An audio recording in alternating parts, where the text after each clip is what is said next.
Okay, good afternoon. Welcome back, everybody. Before we start with session 3, we think it is fair to give our last 2 speakers in session 2 the opportunity to have some reactions from here and maybe from the chat on their speeches.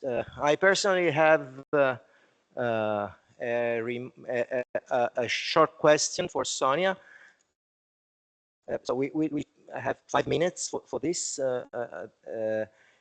You have plenty of different things evaluated in your natural capital accounts. I understand they're valued with different methods, each one with a different method. And so are they additive?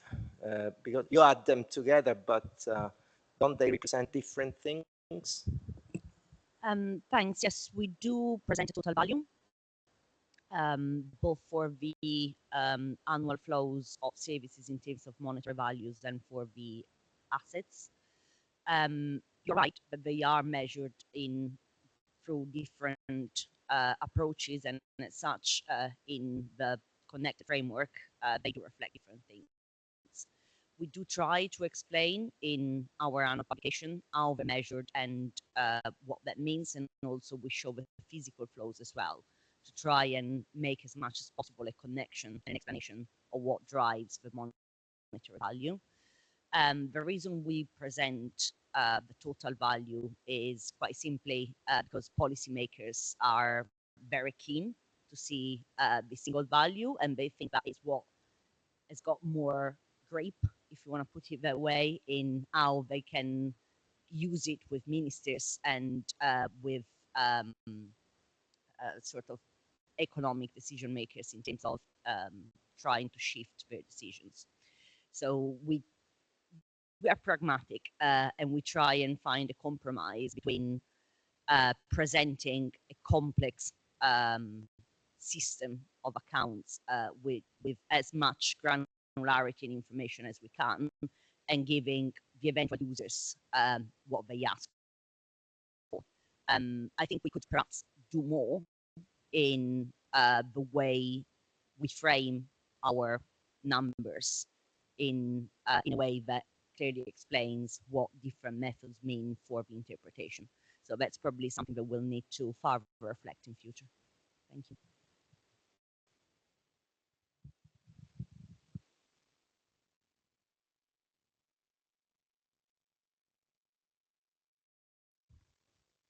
If I may, there are a couple of comments from the chat that I think are relevant for this discussion. One is from Conrad, and it's about negative values. He's saying that the problem of negative values in ecosystem services and the resource rent method is far more widespread than is acknowledged. The RVM method is flawed for measuring the value of ecosystem services, and there is a reference to a paper. And then there is also a comment on this issue from Viveka that I think is scoping here part of this paper, the introduction to it, and it says that the aim of the paper is to argue that the residual or resource rent method for deriving exchange values for ecosystem services is not fit for purpose, and hence should not be considered an appropriate approach for ecosystem accounting, despite its endorsement by the SCA in ecosystem accounts.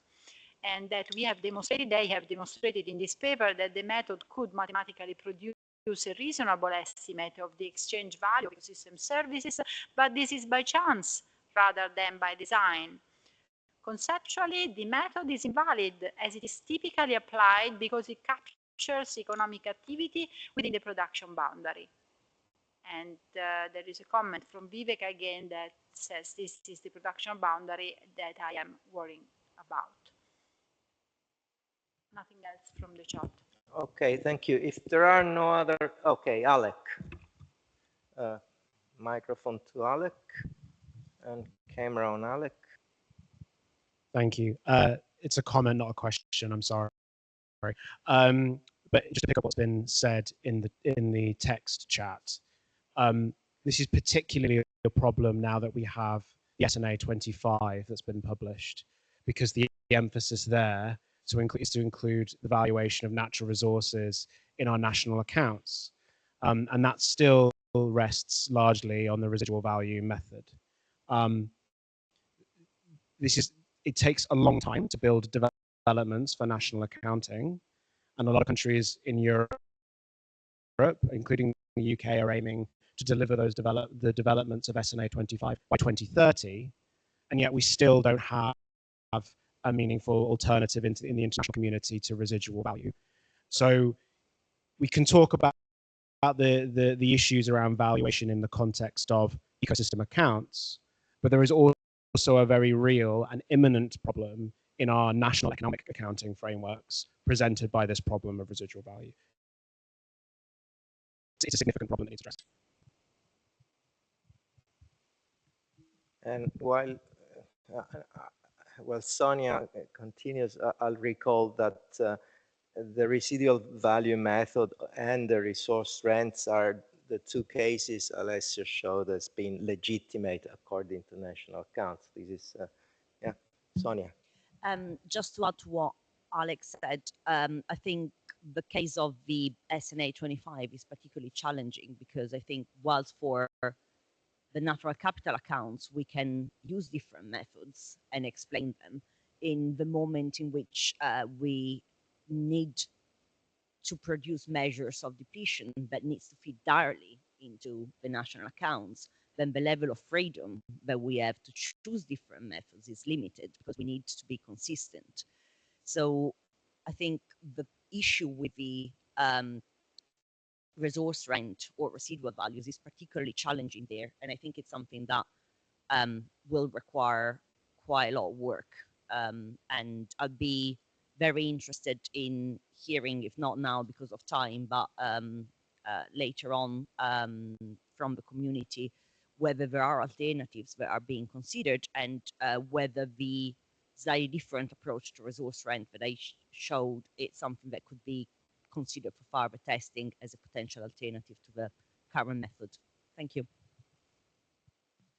Okay, with this, Sven, you can start session 3, I would say. This is your presentation. So let's continue with session 3. First of all, I have to apologize. We started with approximately a delay of 15 minutes. Reason for this is a delay in the previous sessions. Session 3 will deal with the role of ecosystem accounting in the beyond GDP measures. Next slide, Aldo, please. As we all know, in the quite recently published report of the high-level group on beyond GDP, there's an indicator suggested called environmental assets to measure natural capital.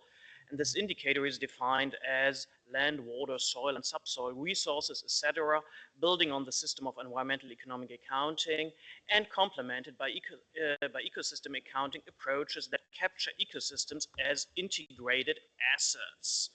That's more or less everything you find on this indicator in the report. There's another information saying that only 44% of countries have data available. Additional resources are required to improve country surveys, whatever that should mean. If we look at the global CI assessment conducted by our colleagues from UNSD, the Statistical Division of the United Nations, and if you have a close look there, you will see that approximately 10 states do calculate some ecosystem assets, and probably around 40 calculate assets according to the CSCF, mainly timber, mainly accounts on timber resources. So I think it's quite optimistic to say that about 44% of the countries have data available. They might have some data available to calculate such an indicator, but probably not everything we would need. And I try to, transform this sentence probably in a kind of chart, what that would mean if we would try to calculate such an indicator. And it's a child play in theory. I think it's a walk in the park. We just need ecosystem extent accounts and condition account to calculate service accounts. We have to somehow monitorize our service accounts, and we've already heard today and yesterday how to do that.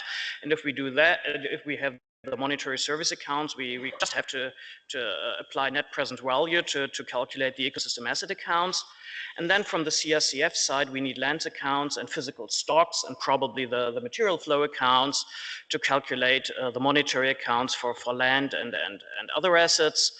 And then we just put all of them together, and I'm sure they will overlap in many many things of what we've measured. So in theory, yes, it's probably a child's play, and in practice, it's not a walk in the park we see here. So my personal opinion is we are probably far away from having this indicator, environmental assets, as it's roughly described in the high-level group report. So what are we going to do now in the session? You clicked? Yeah, my computer stopped. Yeah, but that's not a problem. I mean, we will have 4 presentations now that will look either into this indicator or how, by which mean ever, we as accounting community can support this process on Beyond GDP by producing additional information supporting this process. And we have 4 speakers during this session, and the first one is Paul Atkins from the London University College. The floor is yours. Thank you very much, Sven. Thank you. Okay, so this is a presentation which I'm pleased to say I can rush over some pieces because we've already heard some of what I was going to say. And then I can get on to the bit we haven't yet heard about, which is the environmental sustainability gap proposal, although Jan earlier did mention this very briefly in his presentation, but I'm going to talk a little more about it. Next slide, please.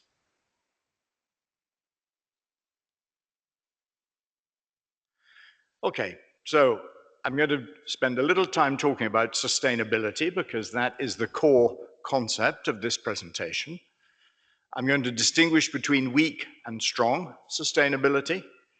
I'm then going to go into the SGAP indicator framework and then very briefly discuss the implications for the SIA and then some conclusions. Next slide, please. So this is something that I use very much in my teaching because I find that sustainability is a word that is frequently used, but very, very rarely defined.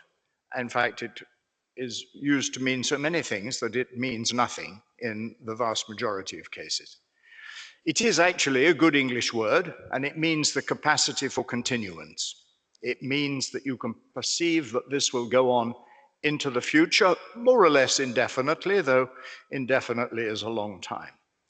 And there are these 2 economic interpretations of it: weak environmental sustainability, which broadly implies substitution between different capital stocks, and which is regularly used for major economic analyses with which we're all familiar, where we try to maximize next benefits through cost-benefit analysis, and where we try to ensure that overall investment is positive, and that's the inclusive wealth approach, which I'll talk about very briefly. We see the results of using weak environmental sustainability. I've been working in this field for nearly 50 years, And I have seen during that time the systematic trade-off of environmental goods and services for economic goods and services, until we arrive at the state of the triple crises, as the UN Environment Programme puts it, of climate change, nature loss, and pollution.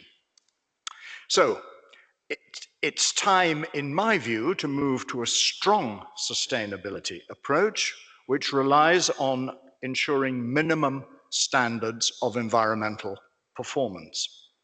And we can understand both concepts economically through the concept of the maintenance of the capital stock. Aldo, next slide, please. So the underlying weak sustainability principle is that we have a range of different capitals.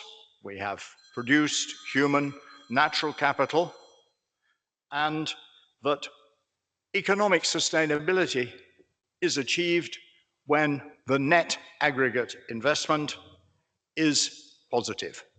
And that's a statement from Parthe Dasgupta in the 2018 Inclusive Wealth Report, which still is the approach that guides most international thinking of these issues.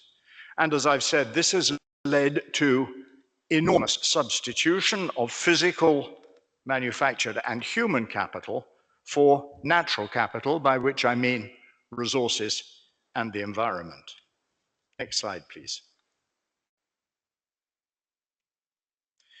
We can see this in the diagram from the Inclusive Wealth Report, where I won't go through all the different colors, but the most important one is the black line, which is gently positive, the inclusive wealth per capita, which suggests that inclusive wealth per capita has increased pretty well systematically from the early 1990s through to the current day, notwithstanding the fact that natural capital has been decimated. So we look at the little green line going downwards, that is natural capital, but that has been substituted for by investment in physical produced capital and human capital, and by aggregating them together, we arrive at the very comforting conclusion for policymakers that broadly things are okay, things are sustainable. When everything I know from natural science tells me that that is absolutely not the case. Next slide, please.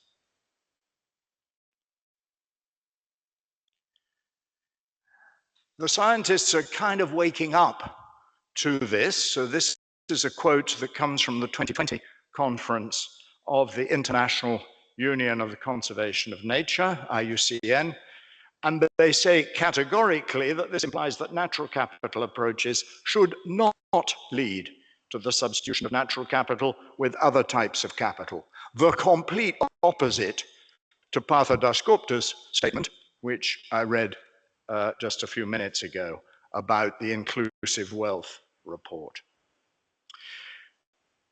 I had the privilege some years ago of being co-chair of the Global Environment Outlook of UNEP. Next slide, please. Let's just check that we are where I think we are. Yes, we are.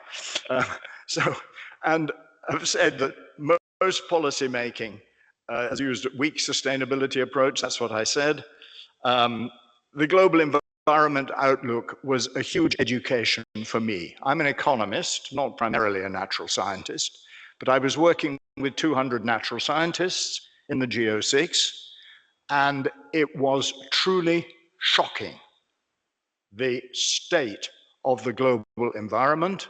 We've had a GO7 since then, of course, which has shown things have got worse, not better, and yet we still, according to Inclusive Wealth, we are still sustainable.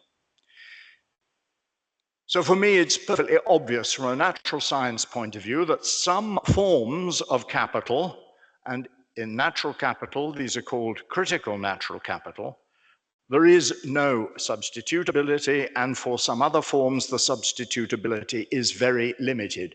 This is not a new insight.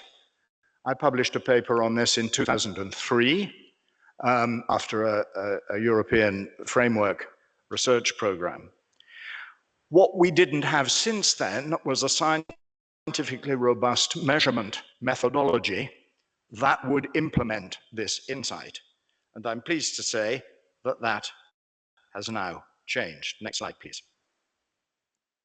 So, in order to implement a strong environmental sustainability approach, first we want to have to do it. So we accept that strong environmental sustainability, this limited or negligible substitutability between different forms of capital, we have to accept that that is a better interpretation of the world than assuming everything can be monetized. Because monetization means you can trade off. That is the inevitable result of it. We have to define strong environmental sustainability, which, going back through the literature, you can find that it is, in my definition at least, the maintenance of important environmental functions. So building in that concept of environmental function, which I mentioned yesterday, and the natural capital, therefore, that generates them.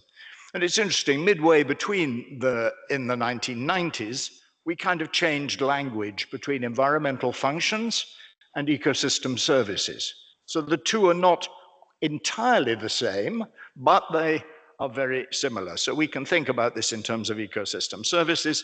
What are important environmental functions or ecosystem services? We can go back to the literature in 1950s for definitions of importance. They're non-substitutable. Their losses irreversible or very difficult to reverse. Their losses are immoderate, in other words, very large.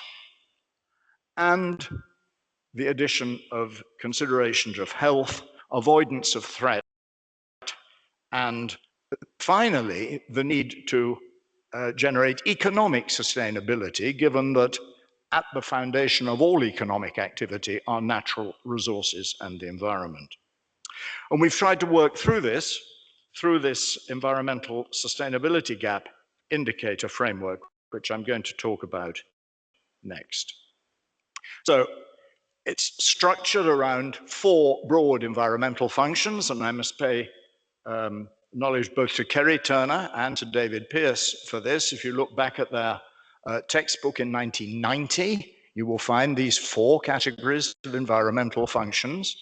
Source functions, the provision of resources; sink functions, the assimilation of wastes; life support functions, the maintenance of the biosphere; and human health and welfare functions.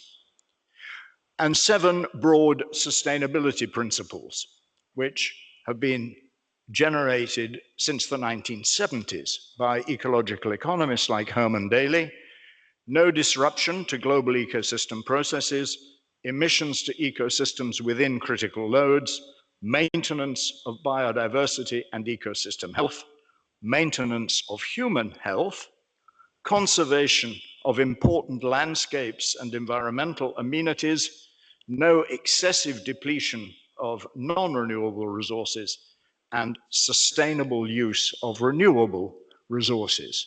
So that's what the sustainability principles are that are intended to maintain those environmental functions. So I now reference my colleague and former PhD student, Arkaitz Uzubiaga, who did his PhD with me and implemented what I'm now going to show you. He's a quite remarkable man, and he now works at the Basque Center for Climate Change, where he's won a 5-year fellowship to further develop the ESCAP framework. So I owe a huge debt to him, because after 20 years I've done nothing to implement this framework. He did it. He went through the scientific literature and derived 21 scientific reference standards from the scientific literature and found the indicators to which they referred. He aggregated those indicators according to the OECD JRC handbook on composite indicators, making decisions about aggregation, but not and normalization, but not about weighting. And he produced a single number, the Strong Environmental Sustainability Index. As an economist, I've always been fascinated by the power of a single number, and that is what I've been looking for at least 40 years. So here suddenly was my holy grail, and this is a lovely diagram which Archites produced, which shows how you go from the index, the center, the white center, you go outwards to the four categories of functions. You go further out to the seven sustainability principles. You go out further to the topics, the environmental topics through which they are defined. And then you go to the 21 indicators, which is the text right on the outside. That gives you a snapshot of a country's environmental performance. Next slide, please. Policymakers are not only interested in a snapshot of performance, they're also interested in trends. So we have a second index, the Strong Environmental Sustainability Progress Index, which is expressed by the ratio between two trends. One is the current trend, which on that slide you can see is called the observed trend, and the other is the desired trend, where the desired trend is to reach the sustainability standard by a certain date. Archites did this work towards the end of the 2018, 2019, that kind of time, and so we chose 2030.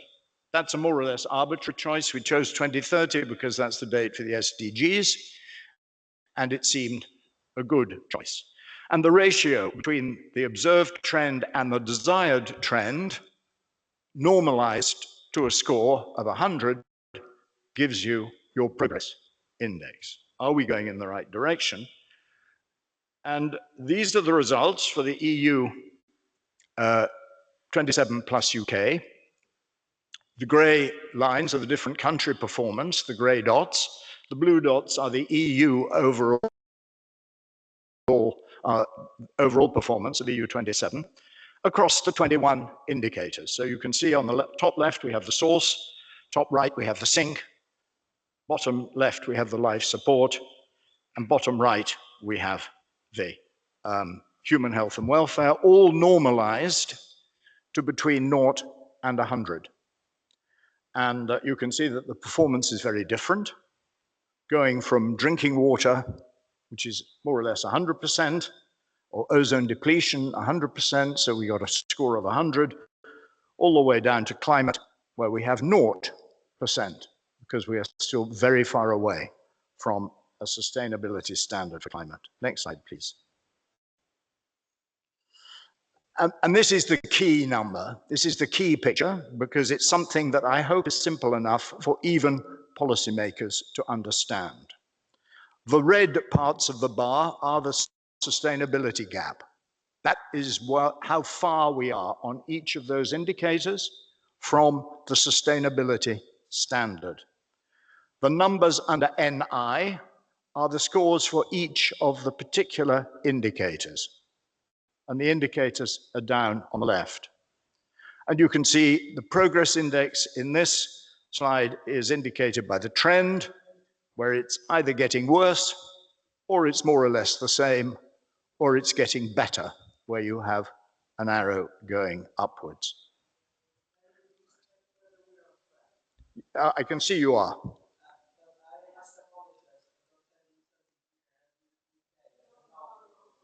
Okay, that's all right. That's okay. All I would say is that we have these pictures for each of the countries, and Italy is there. I was very late in trying to get it into the slide set. Fabiola has it, but unfortunately you haven't. Its performance, I may tell you, is not quite as good as the UK in terms of CESI and the CESPI, which is the progress index, but that doesn't matter.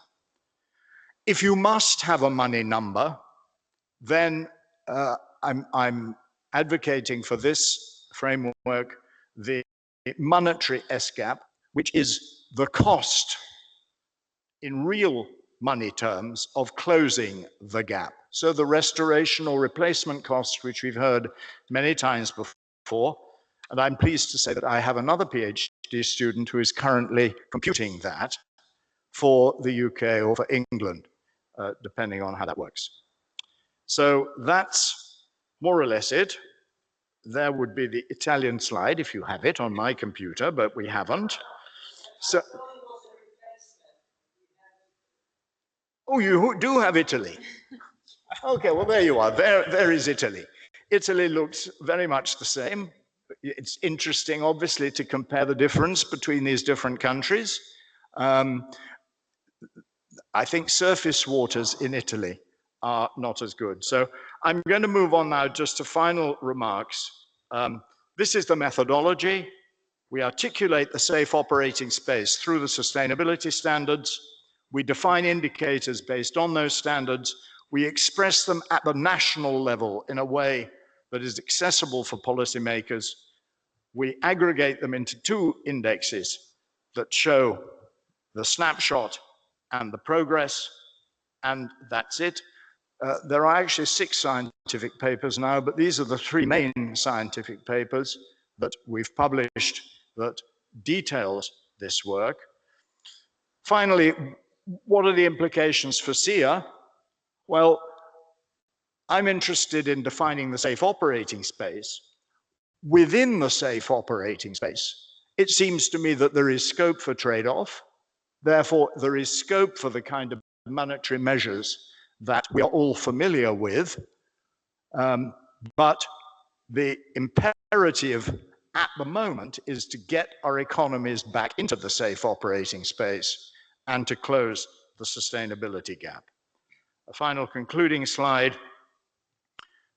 The systematic trade-off of the environment through weak sustainability has brought about the crisis of climate change, nature, and pollution. And this will disrupt our civilization if we do not address it. For important functions, the weak sustainability mindset must be abandoned because it is unscientific and wrong. So we need science-based environmental standards. We need a dashboard of indicators around those for different environmental issues. They can be aggregated to a single figure and give us indices of both current performance and progress. And within the space that that defines, we can then use our normal valuation tools, benefit cost analysis, and using market values for the SEA. Thanks very much.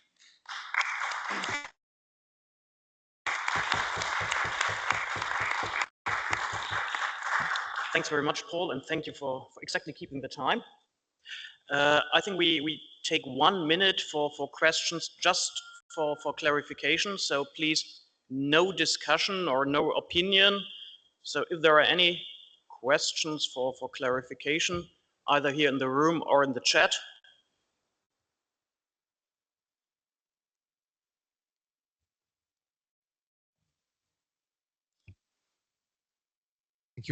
Thank you very much, Professor Akins, for your amazing words and presentation.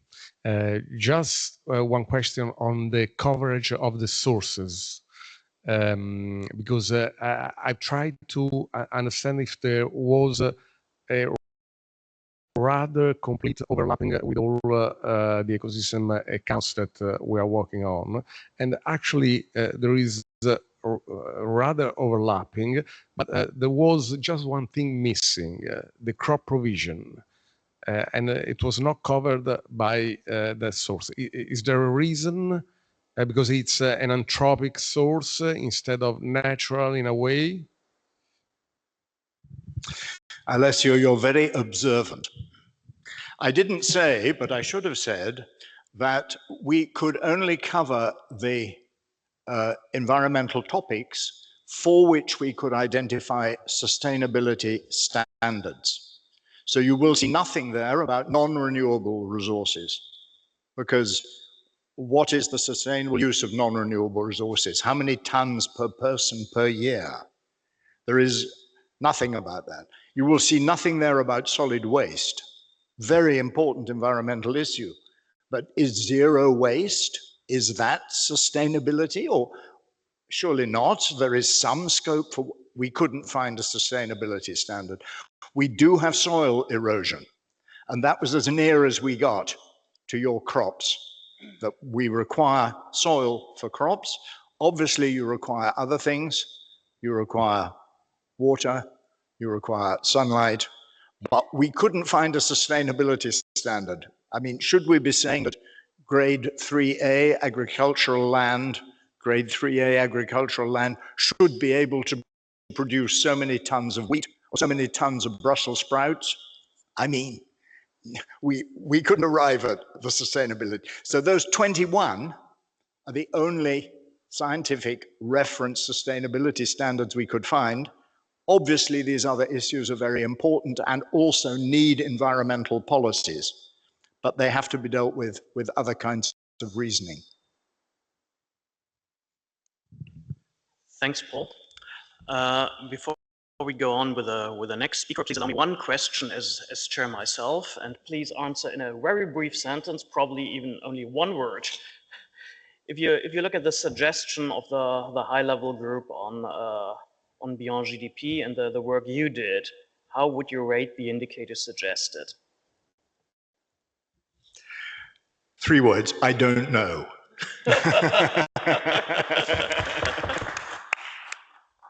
No, I haven't had a chance to study that yet in detail, and I will certainly do so, but that's a pleasure that's still to come. Okay, thanks a lot, Paul. And with this, I think we can directly move on to Fabiola Riccardini from ESTAT. And she is a researcher there in charge of analysis and research on Beyond GDP. The floor is yours. Thank you very much, Sven. And I thank you also, Paul, because I can drop 4 slides because you cover very well the issues on weak and strong sustainability. So thank you. Well, my presentation, it's really a first reflection on the framework that the high-level expert group just published in the report. And I'll try during these 2 days to pick up also the main issues for connecting what we were discussing during the days and the framework of the high-level group. In terms of content, next please, Aldo. I go through the report, starting with Beyond GDP, not with the history, because some other did for me, so thanks for this. I want only to focus on some definitions that are coming from this report. Then I will concentrate my attention on environmental indicators inside this framework and the characteristics of those indicators. Then I should enter maybe in something very difficult to dealing with is the new SNA 2025. I'm going to pick only 1 sentence from this new SNA. And then I will try to some reflection on the topics that we are in discussion during these days. But I also want to present you some preliminary thought about our best SDGs experience that we started really earlier before the SDGs discussion. And I want to share with you how we can analyze, how we can think about national account data, and also from the environmental indicators, how we can put in this framework. And then I will conclude and say something related to the way forward. So next, please. Just I want to pick up the red sentence that maybe is really inspiring what this report asked to us as official statisticians. And this is for me really the key concept. So just to see together, the concept of progress coming from the UN high-level expert group is defined in this way. Progress means equitable, inclusive, and sustainable well-being. It is a multidimensional and intergenerational in scope, recognizing that well-being depends on economic, social, institutional, and environmental conditions, and how sustainable those conditions are over time. Okay, so it's very full of concept, but it's really the key for having some insight for our activities as official statisticians. And another thing is that this framework was built on the reality, and they pick up all the national experience and also international experience. So we do not start without any experience on this, and focus in particular in some point, for example, over the national experiences, they add also social cohesion, subjective well-being, and institutional quality. Of course, the question of headline indicators also coming from this group and makes sense, because if we want to compete in a certain way with the GDP, we have to, in a certain way, properly way, let's say, sufficient or upgradable, or we can use much more words we can, we have to select some headline indicators for really compare with GDP. Next, please. So the conceptual framework selected 31 indicators around 4 components. The first one is the basic, the fundamental principle: peace, human rights, and respect for the planet. And this is really something new in terms of put clearly in evidence that these are the fundamentals, principles that humanity has to face. Then there is the second component, the current well-being on the left side, in which they synthesize what countries have done until now as experience, and they pick up the main domains that can represent current well-being. And inside this, environmental quality is, of course, for the current well-being. Then there is the third component is equity and inclusion as a cross-cutting dimension, even for the environmental part. Sustainability and resilience is the fourth component, and is of course closely to what we are discussing during these days. And here there is a reference to the words capitals, not only natural capitals, but also the other that we will see in a while. This part, let's say, we will see is the less developed all over in the world. So it's necessary to invest and to have time for discuss, to have harmonization on this. Then, I want to underline that this framework is based on the Amartya Sen capabilities approach. This means that maybe the capital approach is something that we have to take care carefully. And then, of course, on the Stiglitz-Sen P2C report. Next, please. So what we can, the main points concerning the environmental indicators. The main point is that we have two perspectives that in a certain way prevent us to use the weak sustainability approach, And this dual perspective, looking to the intrinsic value of the planet, along with the crucial determinant of human well-being, this gives us the key maybe to go to the strong sustainability approach and not to the weak.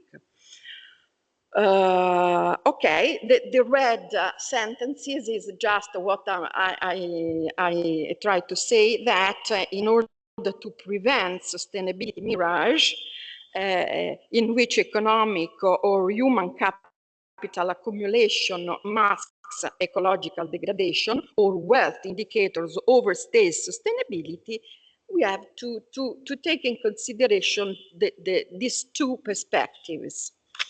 Next, please. Then, just I listed it in red the indicators for the environmental part selected by the high-level group. And if you can see for the third part, the natural capital indicators, as Sven and most of you said, there is a precise mention that we have to take in consideration for the environmental assets, the system of economic and environmental accounts, even the ecosystem accounting. So is precisely quoted. Then I want to also, next please, underline, this is some reflection that are coming from the analysis that we are carrying out on this report. We have to manage a process, okay, as official statisticians, and really we have to follow the UN fundamental principle of official statistics. So we have to stay within the rules of the official statistic principle. Let's say that the United Nations Statistical Commission has to manage all the things for the implementation. This is for the official statistics, even though Steve, you are not right. So next, I want to underline just a thing is like this, as I said before. This is an application. I am happy that Enrico Giovannini is here because the source of information is the research that Enrico did in the Joint Research Institute, and really was inspiring for me because it's the first time that I see that GDP across different areas is compared with well-being. And here they use a synthetic indicator, a composite indicator of well-being. So it's really inspiring, this work, practical work done. Of course, it would be nice to do the same in comparison with economic productive wealth. And let's say, why not an index for environmental progress? Okay, so this is a desire that I think it's not impossible to reach. Then, for the SNA, I want, next please, I want only to pick up that the deadline is 2030, so we have time for SNA 2025 implementation. Then I want only to underline one sentence from the next slide, is this. Aggregation across capitals and interpretation of value balance sheet values in monetary terms should be undertaken casually and using as much complementary data we can. So leave place for analysis and harmonization. So we can drop the fourth. Next slide. No, the poll cover very well the issues. No, next, next. Here. Sorry. Okay, so concentrate our attention to what the high-level group say to us.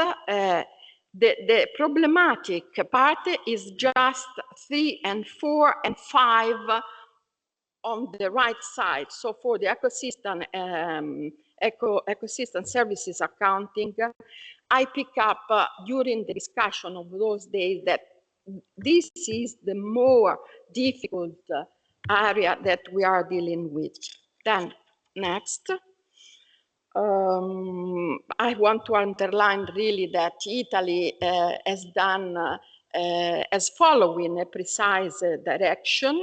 Let's say that for the problematic part of evaluation in monetary terms, we are we have taken a position, and even here I want to quote two pieces of thinking. One is a methodological manual, Ambiente e Territorio, which is published in 2023, and also the work done by the Committee on Natural Capital in Italy. Just 2 words, Sven, if you allows me, on BES and SDGs. I want to go through, sorry, this. And just to share the experience that ISTAT has done since 2010. So we start with Enrico, the BES project. We started to define 12 fundamental domains, to select more than 100 indicators, and we produce annually a report. The same thing, we start with the SDGs a little bit later. And even for the SDGs, we produce an annual report. So this is the basic activity that we can start with, analyzing the beyond GDP world. So for the BES, I want to underline that from the environmental part, there is a particular attention on the social aspect of environment. So you can see how we can group the best indicator for the environment. And this is part of the story. Then if we look to the SDGs, the next, please. We started to analyze all the set of the SDGs indicators, looking to 3 aspects: biosphere, society, and economy.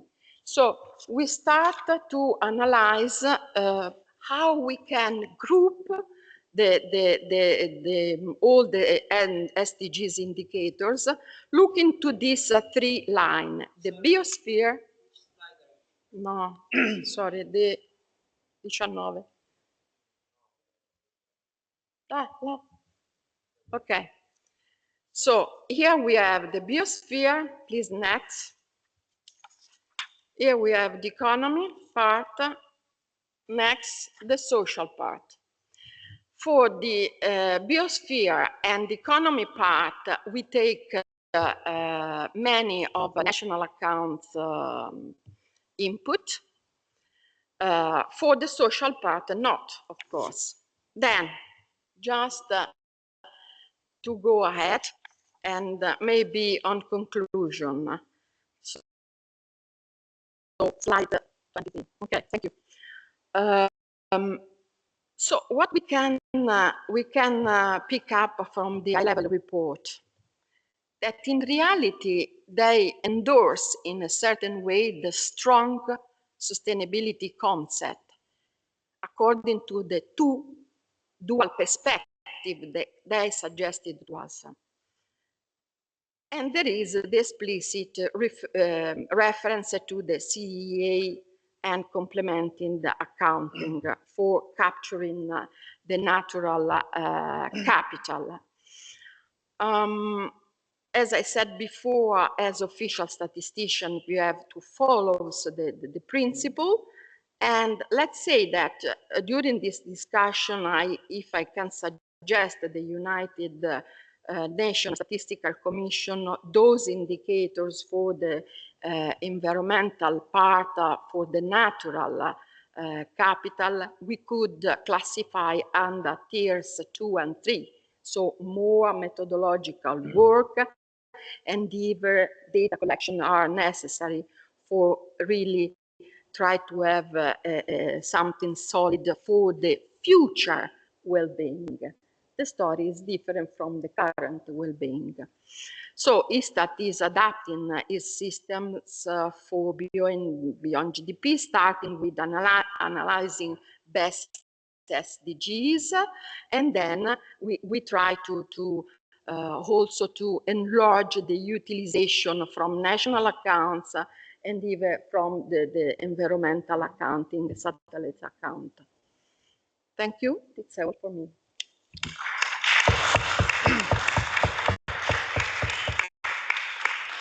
Thank you, Fabiola. Just one quick question from my side. As I asked Paul a question, I would like to ask you a question as well. And you mentioned that ISTAT is adopting its system.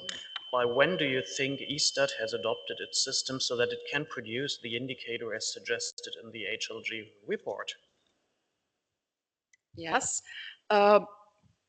not completely, because we are adapting our previous system starting early ago, and we are analyzing what we can produce in a short time, in the middle, and in the long time, because as you can see, there are different difficulties that we have to face. So probably is that not so for a long time can produce something concerning the current well-being, but not for the future well-being, in particular using the national accounts data. Okay, we can try to say something also for the future, for the environmental side, but using indicators from different, not only from the national account, not only following the national capital approach. Okay. Thanks a lot. Are there any urgent questions regarding the things Fabiola explained, just to understand what she said? If not, I would directly move on to the next presentation. Our next speaker is Valentina Di Gennaro, and I think she combines quite a lot of what we've already heard. I mean, on the one hand, she's Italian, like our previous speaker. On the other hand, she works in the UK, like Paul. And I think she's going to tell us something about the complementary accounting network and strong sustainability, as we already heard in the two presentations before. So, Valentina, you can go there. You can go wherever you like, but keep in mind it's your time.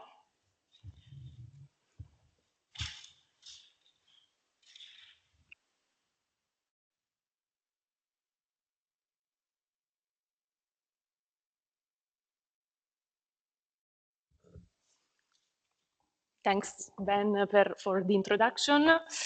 Hello, everybody. Hello, people at home.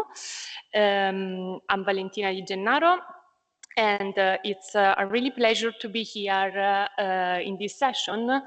And I will present two applications on the role of ecosystem accounting as a source of information for other frameworks, in particular the complementary accounting network and the genuine savings.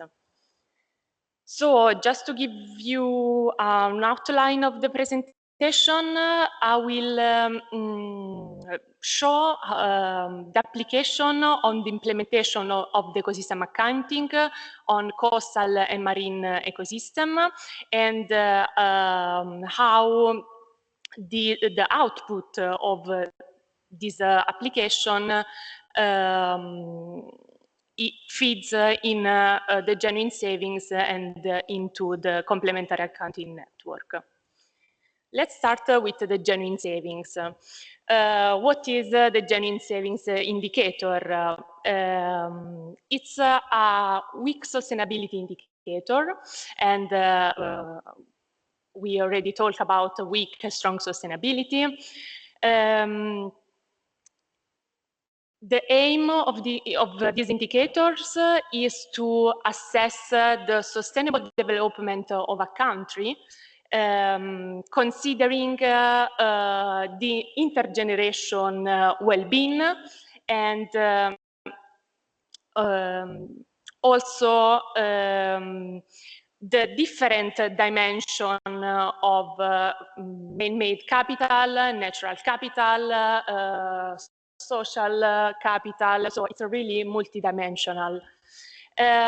Just to think about this genuine savings indicator is like your personal savings in your bank account. So if you think about a positive balance, you are quite relaxed about your future.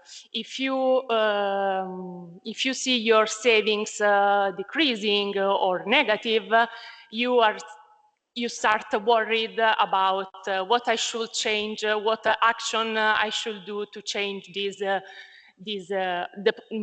my position also for the future. How this indicator is linked with ecosystem services and the CIA framework. During my PhD, I worked on this link. So in this picture, you can see how the genuine saving indicators is computed. So starting from the savings, you need to adjust this indicator for the change in the man-made capital, human capital, and natural capital.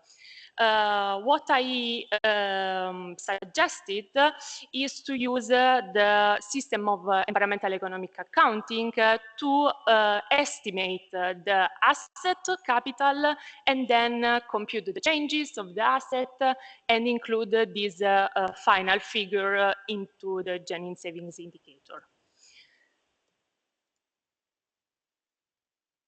And I think that the contribution of the ecosystem accounting is to move this indicator from a weak towards a stronger sustainability indicator. So this is the main contribution. So for the ecosystem accounting, on the implementation of the ecosystem accounting, our case studies is based on the Posidonia oceanica, which is a key seagrass ecosystem in the Mediterranean area because of its role in supporting biodiversity, but also in providing several ecosystem services. We build the stock and the flow accounts, both in physical and monetary terms, and then we include the results in the genuine savings computation. We focused on 4 ecosystem services: the fish provisioning, carbon sequestration, marine-based recreation, and marine-based tourism. And starting from the mapping, the assessment of the condition of the seagrass meadows, then the compilation of the physical accounts and monetary accounts, we also worked also on the estimation on the stock, the final asset. And our main aim was to link all the steps of ecosystem accounting and not just focusing on one rather than another one. So this was our challenge. Just to give you, sorry, but the slides are a bit, the setting of the slide a bit weird. Just to focus on the methodological approach regarding the ecosystem service evaluation, we used different approaches. For example, for the carbon sequestration, we mainly rely on the literature review, and we use the carbon sequestration rate and the carbon price in order to convert the quantity in monetary terms. For the fish provisioning, we first identified the relationship between the fish species and the seagrass habitat. And then we use a residual value approach to transform the quantity in monetary terms. And for the marine-based tourism and the marine-based recreation, we used for the monetary part, the travel expenditure approach, while for the biophysical part, this is a bit different from these two ecosystem services, because the marine-based tourism is referred to the number of arrivals which are linked with the seagrass meadows. So we applied some modeling to estimate this relationship. And then the same for the marine-based recreation, but considering the number of visits which are linked with the seagrass habitat. And here you can see the output of the ecosystem accounting in the supply and use tables. So we have the different ecosystem services, the physical supply and the monetary value, and also the main beneficiaries from these.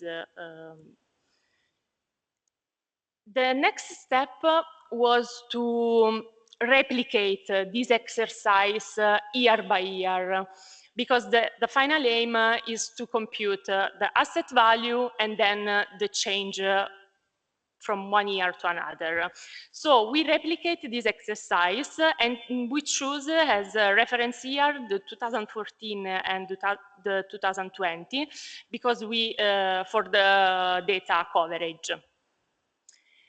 In order to also have an analysis at a regional level, we standardized the value of the ecosystem services provided per hectare. And here we can see the change from the 2014 and to 2020, with some ecosystem services like fish provisioning and the marine recreation decreasing, which is consistent with the condition accounts that we found, because we found that the Posidonia oceanica density, which we used as a proxy, as a condition, was decreasing. And then, in order to compute the asset value, we use the net present value, which is aligned with the United Nations guidelines. Then we compute the changes, and then we plug in the computation of the genuine savings indicator. And here you can see the genuine savings with and without the marine ecosystem component. And for example, for the Sardinia region, we found that this indicator from positive became negative. And this is a very important message for policy, because it means that amongst these regions, Sardinia may need more investment and fundings for the restoration or the protection of this habitat. Turning into the complementary accounting network, so yesterday, Professor Turner introduced this framework. I will just give you a brief overview. So the complementary accounting network is a network framework which is made by some nodes, as you can see in this figure. And each node includes a set of indicators and metrics, which must need to be consistent over time, and also cover the same spatial area. And the aim of the CAN is to build a final dashboard with all these different indicators in order to provide a broader set of indicators to the policymakers. We applied this framework at 3 scales: Italy, Sardinia Island, and a very local area, the Gulf of Oristano. And we consider as opening year 2014 and closing year 2020. In order to organize the indicators to include in this dashboard, we started using the CAN matrix, which is a matrix where in each cells we can find the kind of information that we need. So starting from the top left cells, we found the SNA indicators. Then we moved to the top right cells where we can find the extended SNA ecosystem accounting indicators, like the genuine savings and the ecosystem services in monetary terms. Then we, in the bottom right, we found the ecological indicators, and finally in the bottom left cells, we found the sociocultural indicators. So starting from these metrics, we organized, sorry, but here should be a table. Let me see. Should be a table of all the indicators that we used. So we have the GDP, the ecosystem services coming from the ecosystem accounting implementation. Then we have the condition of the Posidonia oceanica, and then for the sociocultural indicator, we use the flag, the Blue Flags award, and also place experience indicators, which are coming from a survey that we did in 2020, which is more related with the humanity field. So, about the results. The first cell show the GDP over time for the Italy, the Sardinia, and the local area. And what we can see is that they have similar trends, which is not really surprising. Then we have also the output from the ecosystem accounting implementation. So we have the different ecosystem services and the trend over time that I introduced earlier. For the ecological indicators, we have also the condition accounts from the ecosystem accounting. And here, what is interesting to see is that at a national level, we can see a decreasing trend, but in Sardinia, this trend is particularly strong. And also another indicator that we used is the sea turtle nest, the number of the sea turtle nest. And here we use this indicator to show the main challenge of this approach. Because, for example, for this indicator, we didn't found the same year, so the same time coverage. And also for, there are some gap also for the local area. And for the sociocultural indicator, the same, we can see the trend of the blue flag, the number of blue flag awards, and while in Italy, in Sardinia, the number is increasing, in the local area, it's quite constant. And the last graph show the sociocultural indicator from the humanity field that we used, which are more a survey that we run to see the connection of the people with the nature in relation to the contact with the nature, well-being, cultural heritage dimension. And this is the full metrics, so the full dashboard. And what I would like to stress here is that this framework allows to compare different kind of indicators, especially the monetary in the bottom, at the top of these pictures, and the non-monetary ones. So, to conclude, with this presentation, what I would like to stress is that ecosystem accounting has a potential to work with other frameworks, but we need to really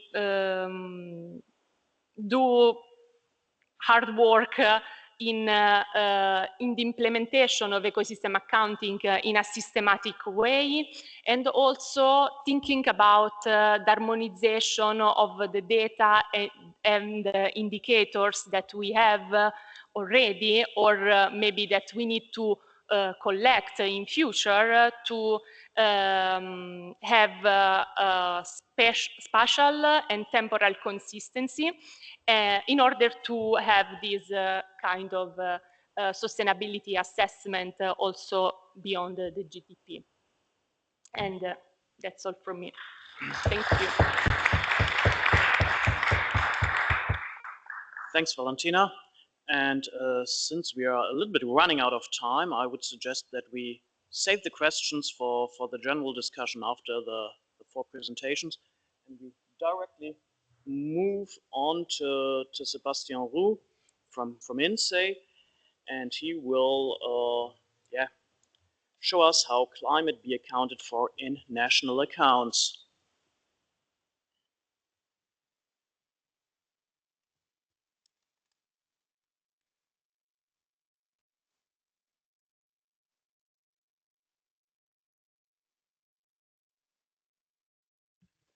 Thank you for the invitation, and thank you for participating to this workshop. Although my work that I'm going to present here is more related to beyond GDP issues than to ecosystem valuation, I think that many arguments that I'm going to present resonates very strongly with everything that has been presented during the last 2 days. So this work is made in the context of a program which is named in INSEE the Augmented National Account Program that I'm happy to run. And actually, it's a program which tried to address beyond GDP issues by trying to augment the national accounts by introducing aside the national accounts the environmental dimension, and here mostly the climate, not yet the ecosystems, and also the social dimensions by trying to incorporate inequalities, in particular by enhancing distributional national household national accounts. And so the first slide to remind you the strengths of and limits of national accounts, and actually it also helps me to present the program. So as you all know, GDP is a measure of the economic activity, but it has limits that were in particular presented in the Stiglitz-Fitoussi report. That is also is at the origin of all these works for 15 years ago. And so, but the GDP has a boundary which is limited to the production that generates monetary flows. So it does not incorporate domestic production and everything that affects the true life of households. It does not, GDP as a measure itself does not account for intertemporal effects. It is a measure of the activity, what happens during 1 year. And, but actually the SNA advocates for the use of net measures of these activities, which would help to incorporate this, and we will rely very much on this later. And also something which has been a lot told here, everything is, the SNA relies on market prices, which do not incorporate externalities. But besides these limits, we believe that the SNA is very useful as a tool, it's very informative, and we don't want to give up all this because it ensures overall it's an information system that is described very thoroughly the economy by industry and asset type. It ensures overall consistency, and it gives really a comprehensive view of the economy. And so the objective of this program is really to try to adapt the SNA framework and to adapt it, to make it, to articulate its information with the information which is provided by other dimensions, the environmental one in particular. And so what we want to do is to really to try to propose an adaptation of the SNA to provide a more real information on the, or more useful information on the real state of the economy that would include some sustainability aspects, and maybe we will discuss whether it is strong or weak sustainability, that would highlight the cost of greenhouse gas emissions. Yes, there is a mistake here. In this view, we don't want to, the SNA or doing some national accounts, we don't want to address economic optimality in the sense that SNA does not have a normative, it's not prescriptive in the sense, it is the aim of these accounts is to be descriptive. And so having that in mind, maybe we need to come back to the mechanisms that are at play when you consider greenhouse gas emissions.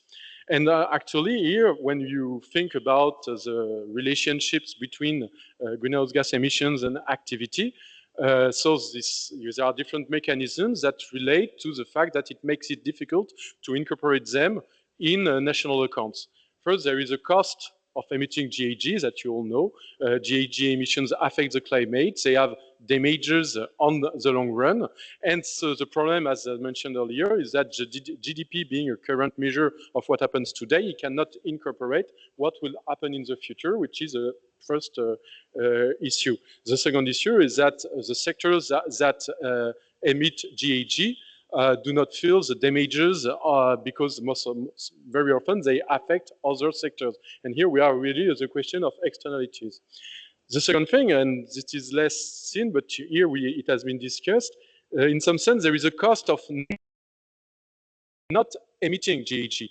And then the fact that you have emissions of GHG and that they induce damages, even though policymakers may not be completely aware of the damage consequence, still there are strong policies that try to mitigate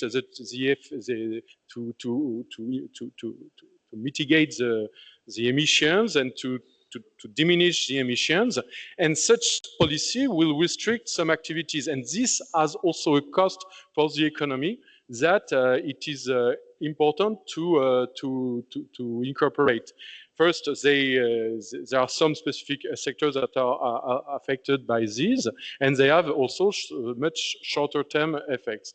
And lastly, and there is effects beyond GDP of these greenhouse gas emissions. Of course, they will not affect only the production sectors. You all know this. They have effect on health, on mortality, and this is because these have these effects that, in some sense, mitigation policies are put in place.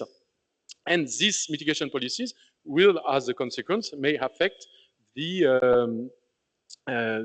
economic activity. And so to try to incorporate these mechanisms into the econ framework, here what we propose is to introduce two new sectors.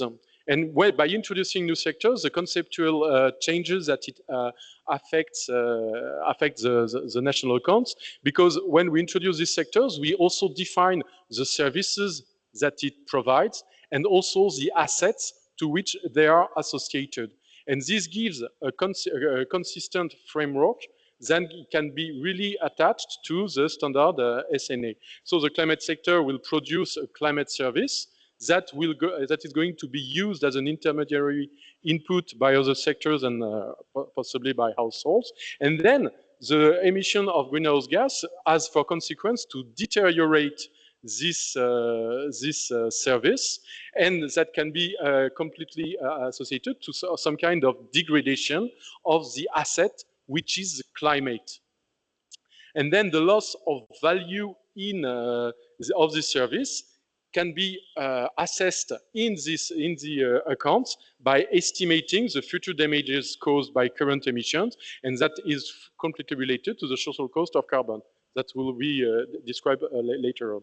And then there is another sector that will account for the other externality, that consisting in the fact that there are some sectors that produce emissions, and then this carbon regulator sector will produce emission rights, and that will be the situation where the emission rights will be fully extended to the whole economy. And so these emission rights are used as intermediate inputs by emitting sectors. And so there is the carbon regulator sectors is in charge of a specific asset, which is the carbon budget. And then mitigation policies are organized such that all carbon emissions are limited by this carbon budget. And then related to this sector, the emission valuation will be based on the shadow price of carbon that is associated with the carbon budget, which corresponds to a global constraint on the economy. And then we implemented this adaptation, and so we have some takeaways from these adaptations. First, even though the externalities do not reflect the true value of every sector, at least in all, the GDP will incorporate some of the damages through the market valuation. But what we propose in this in our adaptation, it makes this damage cost more explicit, because there is a value which is transferred between existing and new agents, and the value that is transferred into the climate sector make appear, in some sense, the damages that are associated with the emissions. And here, what happens is, having defined these two new assets in a consistent way, we record the cost as some consumption of these assets. And doing so, we come back to the concept of net indicators that will account, as is in SNA, for the consumption of fixed capital, which is already in the SNA. But here we account for this consumption of these two new assets, and that will this is a way we introduce the intertemporal features of this cost. And then both damage and mitigation cost should be accounted for GHG emissions that increase future damages, so that will affect the climate asset. The climate asset is degraded by the GHG emissions, but the GHG emissions will also affect the carbon budget, because GHG emissions consume part of this carbon budget. And so we could also split this cost with respect to the sectors that emit or suffer from GHG emissions. And here we will have different pictures of the economic activities. And more broadly, what we have is also, it's a way to account for them. We need also to extend the national accounts to beyond GDP, beyond the GDP production boundary, to define something which is closer to well-being by defining the damages done to households by GHG emissions. Okay, and so to be more precise about the way we evaluate the different components, when we come to damage cost, here the important thing is this formula around. We evaluate the damage cost in a very similar way as was presented just before. Here, this is the discounted loss of value induced by total emissions, and we project, and what we need for that is to have a projection of the future cost per ton of carbon for each sector and for each period. And in the end, you end up with this value, which corresponds to the social cost of carbon, as it is defined in a paper by Reinert et al. That propose an evaluation of this. And so this representation is very useful because it provides a potential breakdown between the damages that affect whether they affect the industry, and we can define the way if they affect either if they are within the production boundary or not, because within this representation it will in particular account for the effect on health or death of people induced by the climate change. But you can also differentiate it with respect to the emission, depending where they come from, and in particular, differentiating whether they came from a country or the other. And we are going to use these two possibility of breakdown to do the application. Now, when it comes to mitigation cost, we have a different view. Here, the mitigation cost will reflect the mitigation policies that are going to be put in place. And then we can view them really as, from the perspective of the social planner, the mitigation policies, they will be implemented through taxation, and in this case, they could be reflected in the standard framework of national accounts, but also through regulation. And for the moment, it is the main channel by which they are applied in France. And then we can see them from the perspective of the social planner as the carbon budget. We consider it as some kind of constraint in an optimization program, and then defining this such a program, the price of carbon that will be deduced from this approach will be the shadow price of this constraint, and this shadow price will have some trajectories that corresponds to the Otterling's rule that says that this price is re-evaluated with respect to the discount rate every year. And then how do we use this representation? Then if the price gamma T is the implicit price paid to the carbon regulator, then the value, the flow of value which is transmitted to the carbon regulator will have this formula, and you end up with this nice representation, this valuation of the carbon budget at every year. And this, we interpret this value of the carbon budget as the discounted cost of mitigation policies, and such as a measure of the effort required to decarbonize the economy. And doing so, I think we are closer to this, to the idea of incorporating limits to boundaries to a system, since the budget carbon corresponds to this boundary. And then we could get some estimation in the French case by the Commission Quinet, which is a commission which is done in France, that produce these estimations of this shadow price under the name climate action value. And these estimates are derived from techno-economic, macroeconomic models and also macroeconomic models that are optimized under the carbon budget and that rely on the abatement cost technology and that provides an optimal path to decarbonization. And so this corresponds to the data that are issued from these two approaches, but I do not spend too much time on this. And now, from this approach, we can derive some synthetic indicators. So first, we are going to account for the climate asset, considering first the effect of French emissions on global wealth. And this corresponds to the production approach. This corresponds to the idea, in the idea of production approach, we are going to consider the effect to evaluate using the emissions done by France, to which we apply the social cost of carbon. And then we end up with this adjusted net domestic product that is derived just removing this component. And also we derive also the consumption of carbon budget in this case. But we have another indicator, which is a net savings, that is very close to the genuine savings that I think is the same. Yes, but actually we name it adjusted net savings because we depart from the standard net savings that you find in the national accounts, to which we remove the effect of total emissions in the world on French economy. So it's on the French wealth, and we deduce also the carbon budget.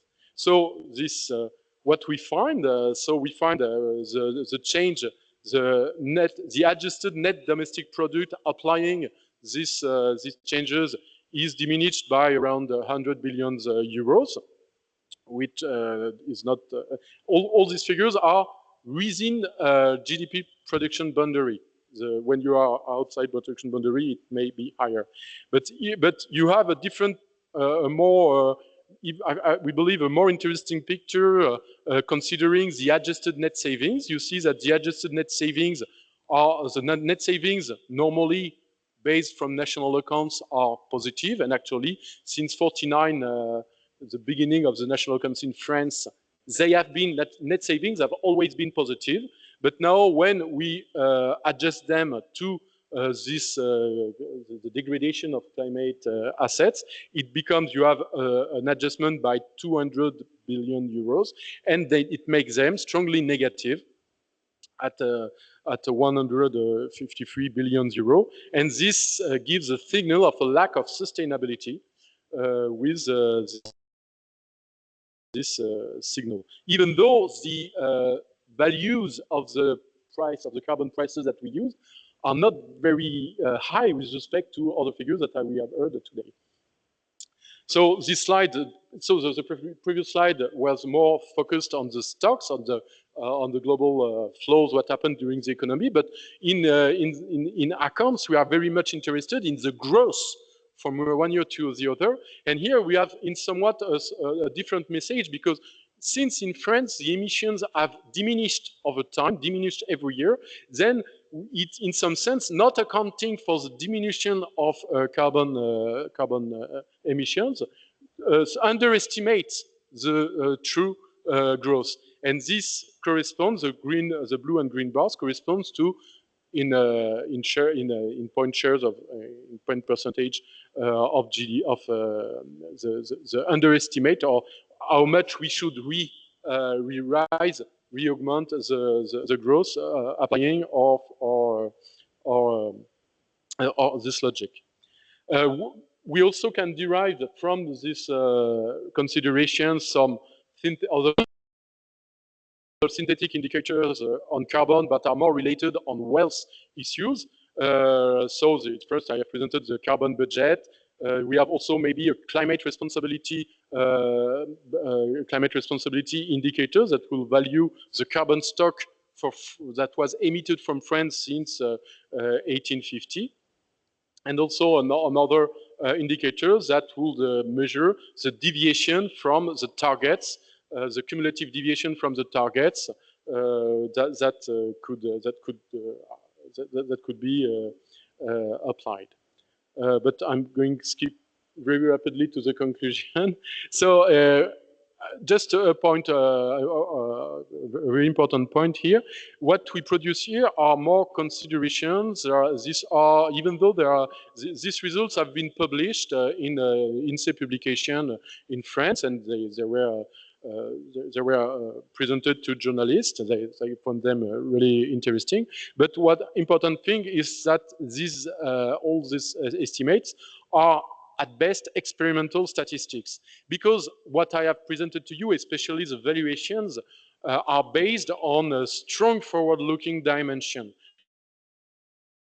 You need to have projection of the damages and of what will happen in the future, and that make all these estimates very uncertain.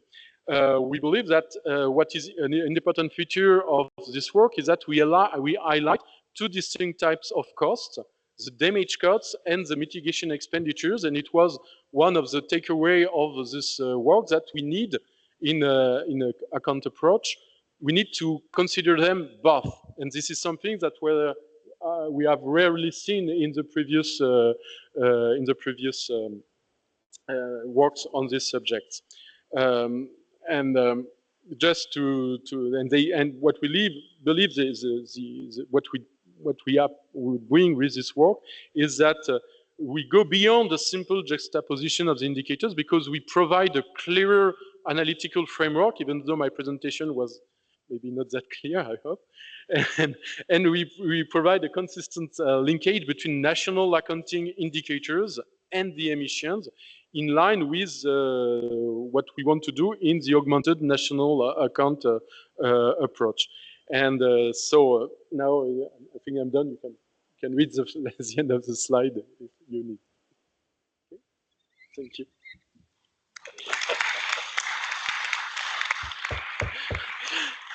Sebastian, thank you for trying to keep the time.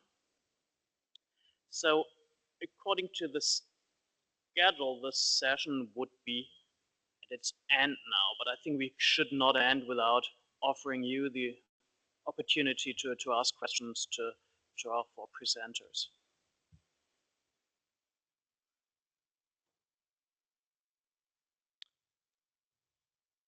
No question in the room.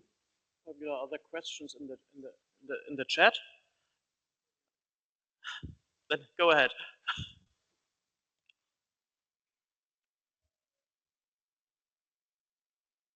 Thank you very much, everybody, for your interesting presentation. I have a question for Valentina. Can you explain just with more details the difference between the recreation and the tourism based service? I mean, I try to guess. One is an intraday tourism, and the other one is on the arrival and nights spent in a site.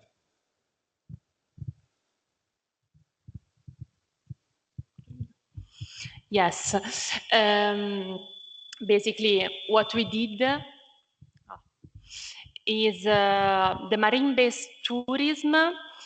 The biophysical account is related to the overnight state. And actually, we use the tourism statistics from ISTAT.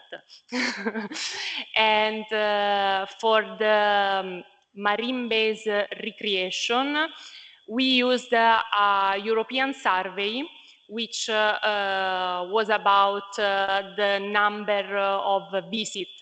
So it's more related to the daily recreation. So walking on the coast, this kind of activity related with the marine and coastal area.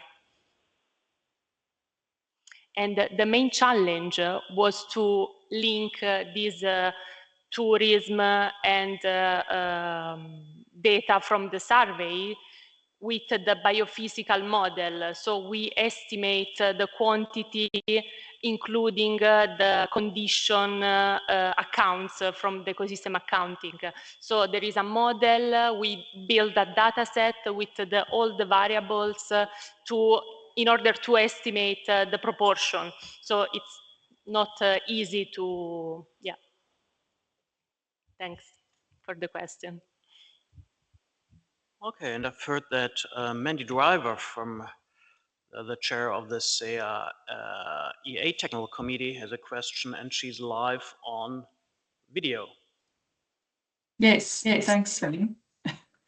Unfortunately, Is there an echo? Behind me. So to be honest, I don't have a question. It's more just a thought that I wanted to share on the Beyond GDP report and the set of headline indicators that have been, or the set of the dashboard of indicators that has been proposed. And I think it's a missed opportunity that they didn't draw on any of the headline indicators from the Global Biodiversity Framework. And especially those ones related to ecosystems that have gone through enormous amount of consultation over years and been agreed to by countries around the world and so on. So yeah, and there's some really good ecosystem related indicators, including 2 of them based on SEA ecosystem accounting. So my view is that indicator that they've got there that's called environmental assets, which has got kind of, quite a long description, I think we must actually see that as a placeholder for an indicator. It's not a kind of well-formulated indicator, unlike the others, which are. So I think it's a placeholder. I think we need to make the case potentially that there is scope for more than one indicator, in that some of the other dimensions also have more than one indicator. So we might want to make the case for more than one indicator for environmental assets. And I don't think we should necessarily assume that it has to be a monetary indicator, especially for the ecosystem assets. There's nothing inherent in what's written there that says that it must be monetary. And I think we should consider what potential links are with the GBF headline indicators. So I just wanted to kind of put that out there as my thoughts on that dashboard of indicators. Thank you, Mandy. And as I think we have an author of the report in the room, he might be able to answer if this was meant as a placeholder or if it was meant as one single indicator. Yeah.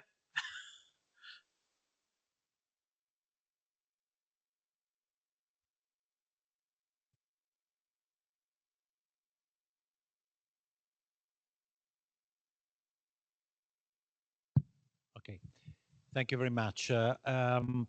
We tried in the HLEG report to identify the criteria that we followed to choose the indicators that we included in the dashboard.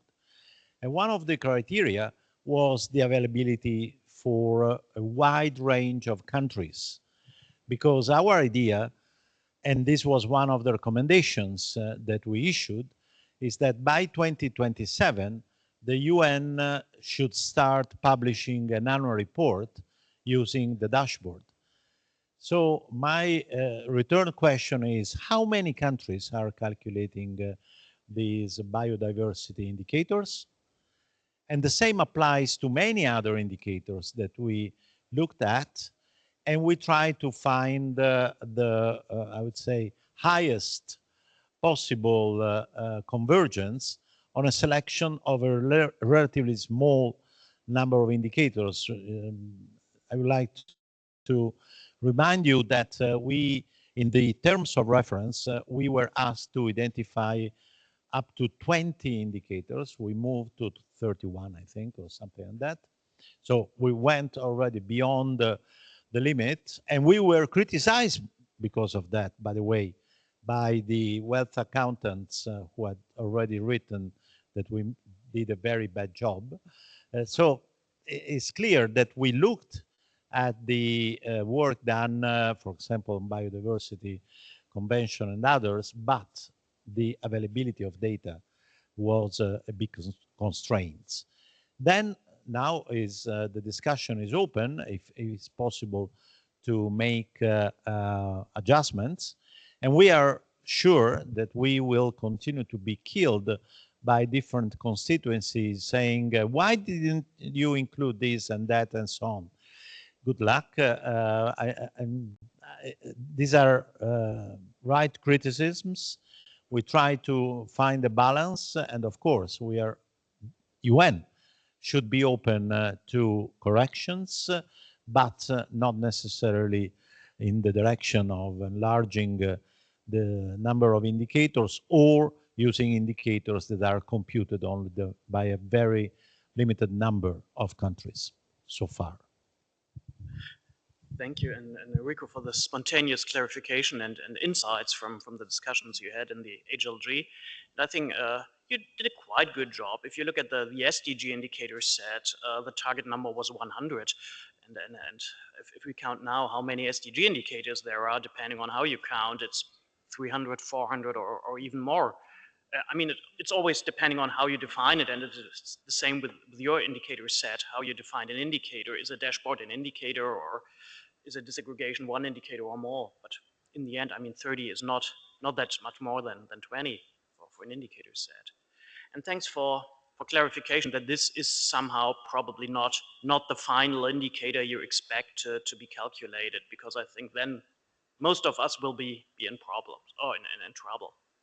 Okay, if there are no additional remarks or questions. No, Mandy just has lowered her hand.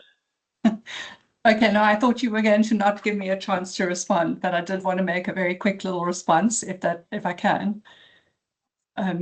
Just that you know, we had in the development of those global biodiversity framework headline indicators, there was exactly that same challenge. So I really do appreciate it, of kind of everyone wanting their indicator in, and you know, needing to kind of limit it to a small number of indicators for which there were methods already established, and ideally data as well. Yeah, and just to say that, you know, so there are 190 something countries that are signatories to the Convention on Biodiversity. They are all now obliged to report on these indicators every 4 years. The first reporting round happened in February this year, and not all countries managed to report on all indicators, but countries are gearing up the data and the compilation of those indicators. So I think it's kind of in the spirit of wanting to, in the same way that the Beyond GDP indicators are aligned with the SDGs, it sort of makes sense to align with indicators that countries are already obliged to report on anyway.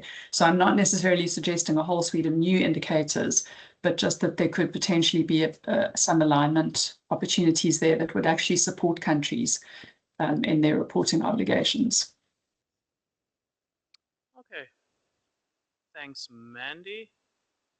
If there are no additional remarks, I will close the session 3. And Aldo, I think we made up 10 minutes. Please give our 4 presenters a big applause. And we now can start into the coffee break and rearrange everything for 10 minutes. Okay, 10 minutes coffee break. For those following us via the web stream, 10 minutes break.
Okay, thank you.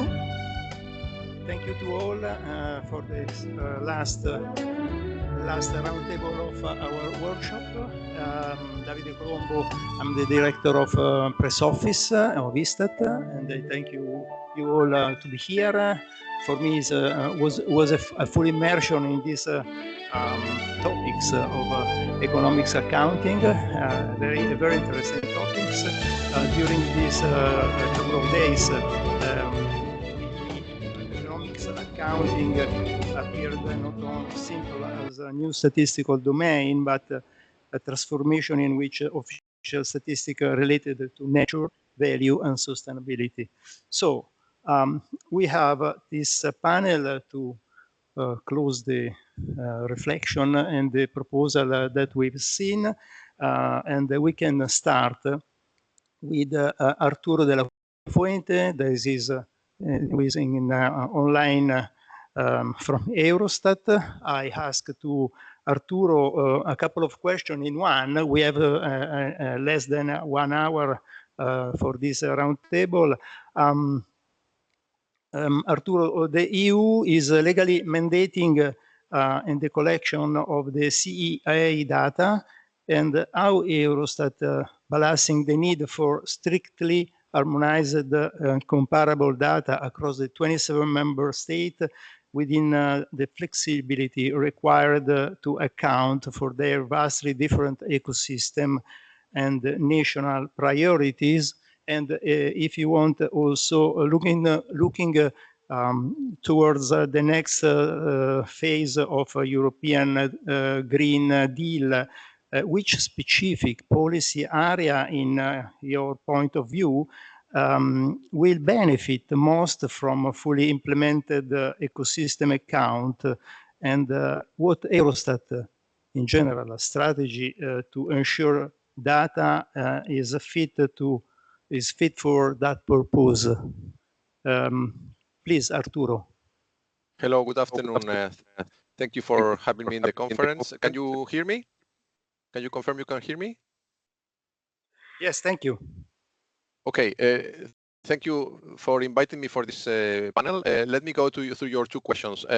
First, as regards the legal mandate to report data on ecosystem accounts to Eurostat and how to ensure harmonization, I think we are following the same method as we have followed for official statistics in other domains. Namely, in this case, we have an international standard from the UN, the SEA, that already is a very good basis for comparability across countries.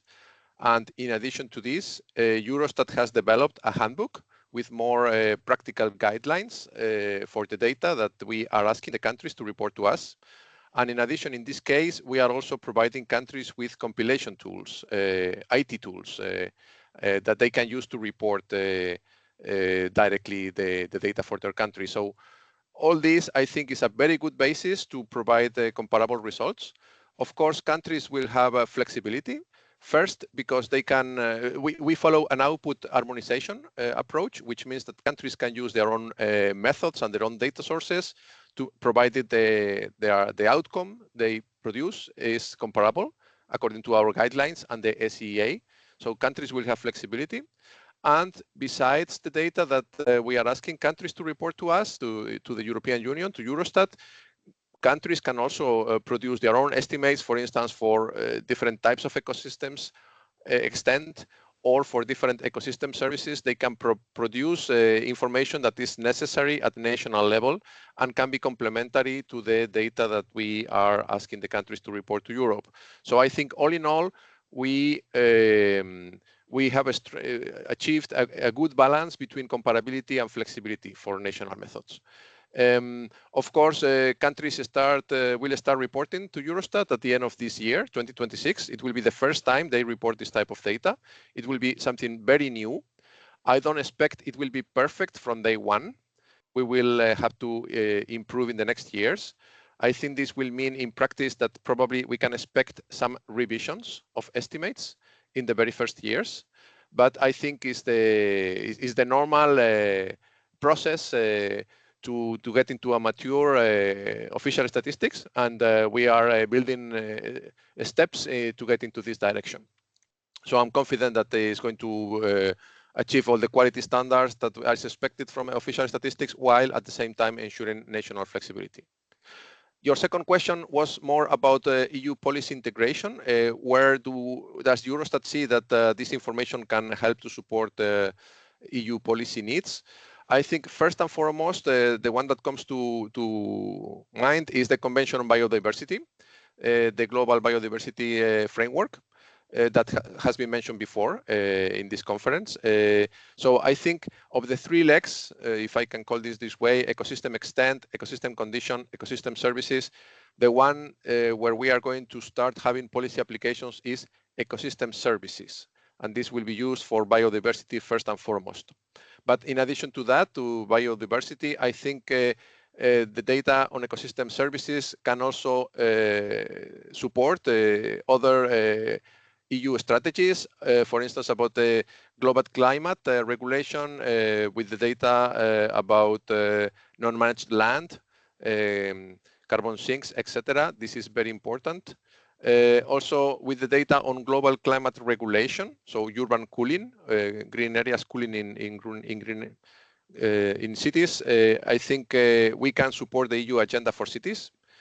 And there are another a range of different EU policies about pollination strategy, about the Zero Pollution Act, that can also be served with the data that we are going to produce. There is also a strong demand of data about water.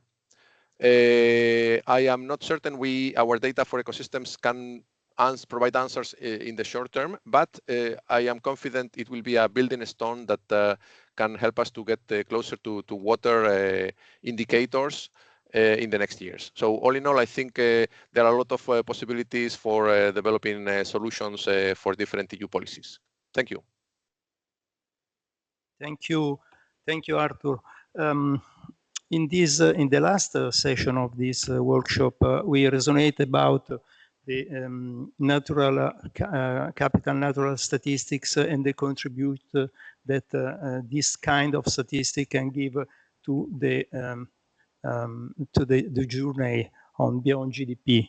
So I ask to Enrico Giovannini, our former president and scientific director of ASVIS, an umbrella organization who since a decade in Italy is an advocacy on these issues of sustainability.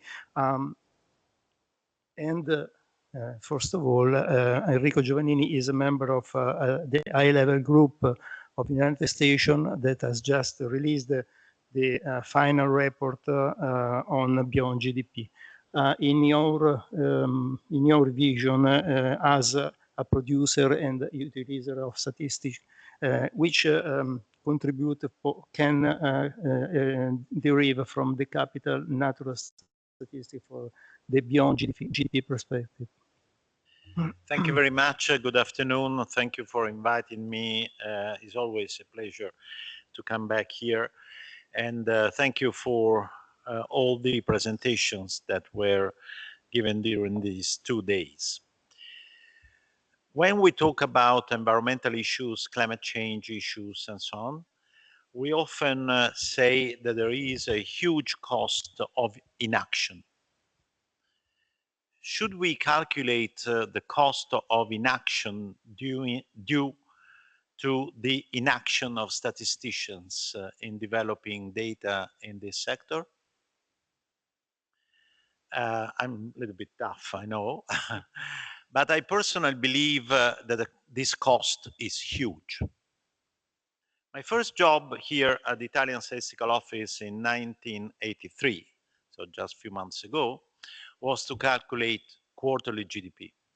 And once you calculate quarterly GDP, you can calculate quarterly whatever you wish. You understand that national accounts are full of strong hypotheses.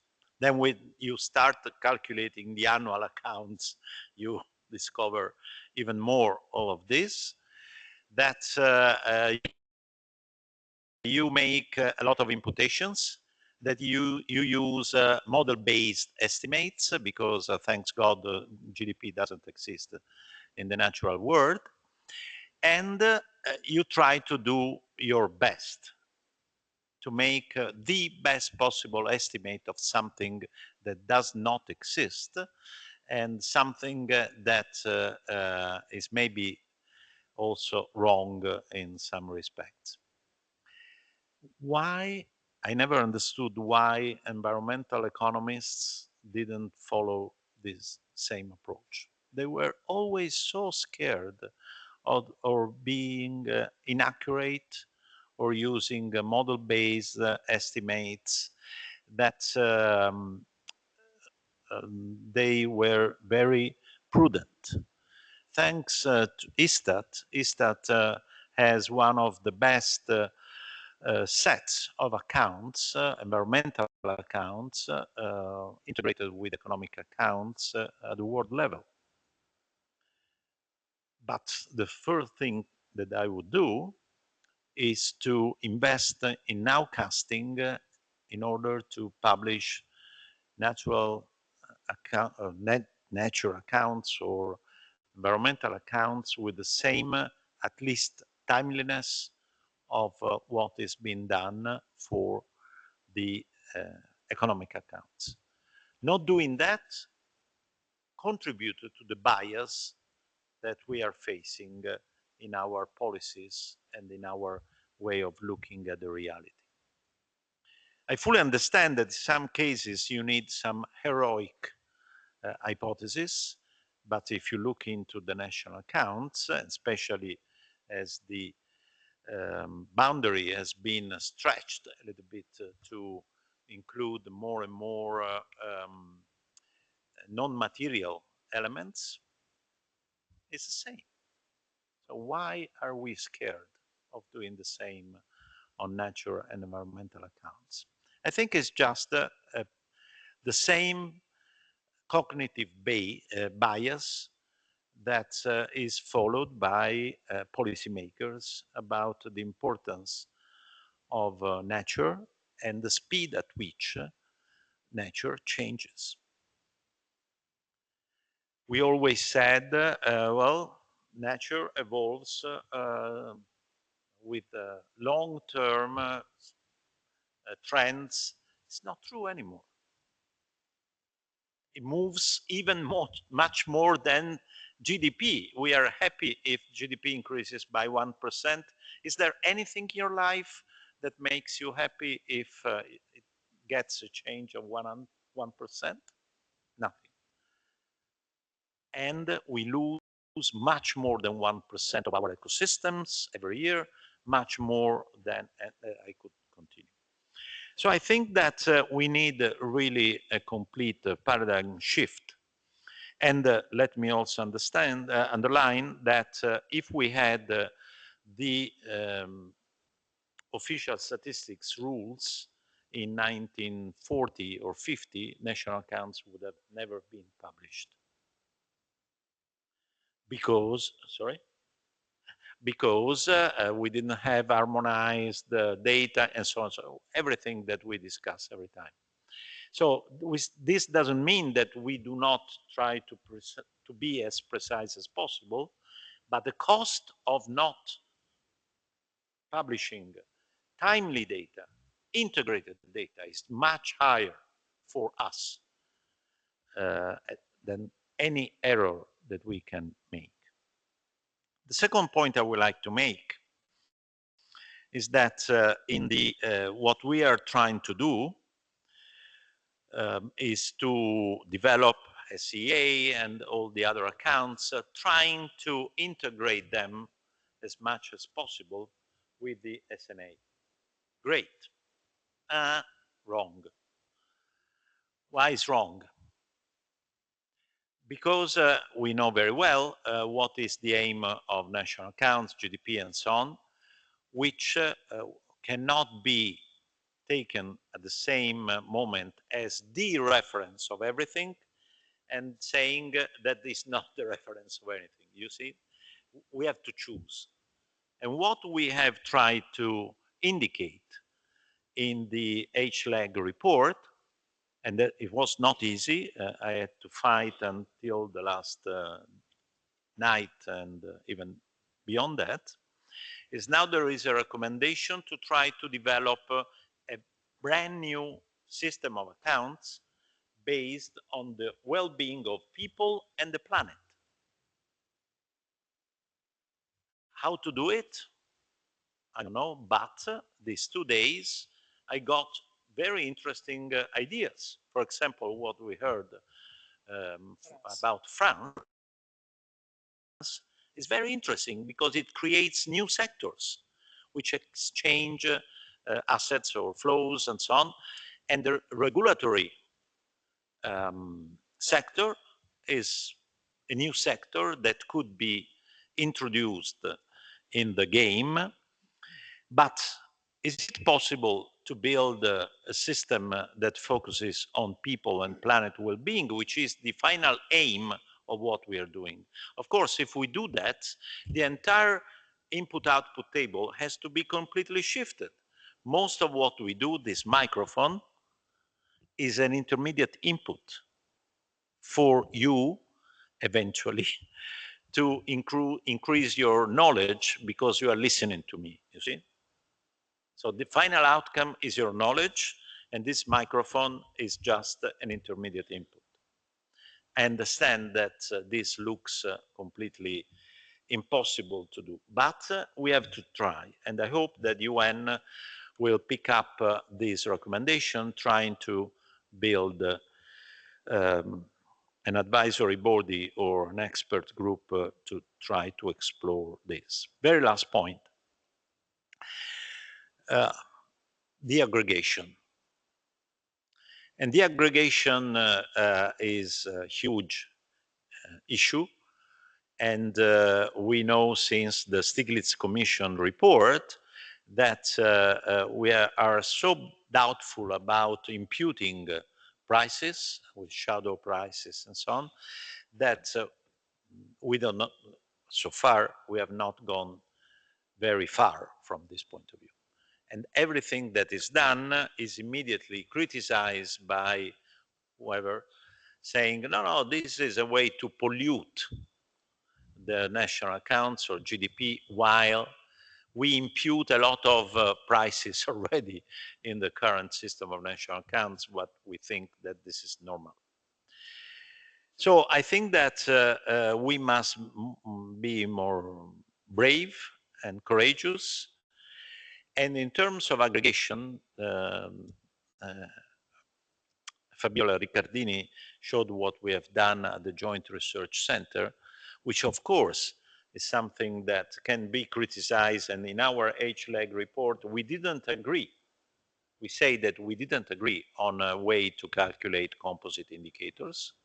But again, the cost of inaction is huge, especially in this particular political moment, because if we believe that US is much better than you have a vision of what you are doing. If you believe that Europe is much better than US in terms of well-being, then the game changes, also the political game changes. So again, I think that we have to be more courageous in exploring alternative ways of computing composite indexes. So I hope I was not too disruptive or too critical, but I think that really we must move forward, and the statisticians have the responsibility to speak loud and, let's say, strong, and eventually put experimental, whatever you wish, but be much more courageous of what is currently done now. Thank you, Enrico. And about this frontier for official statistic, we go back to Mandy Driver. It's the Mandy Driver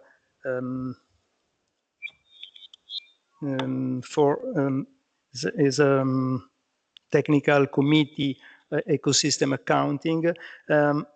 Is a globally adopted standard, yet a significant gap remains between the standard itself and its practical implementation, especially in developing countries.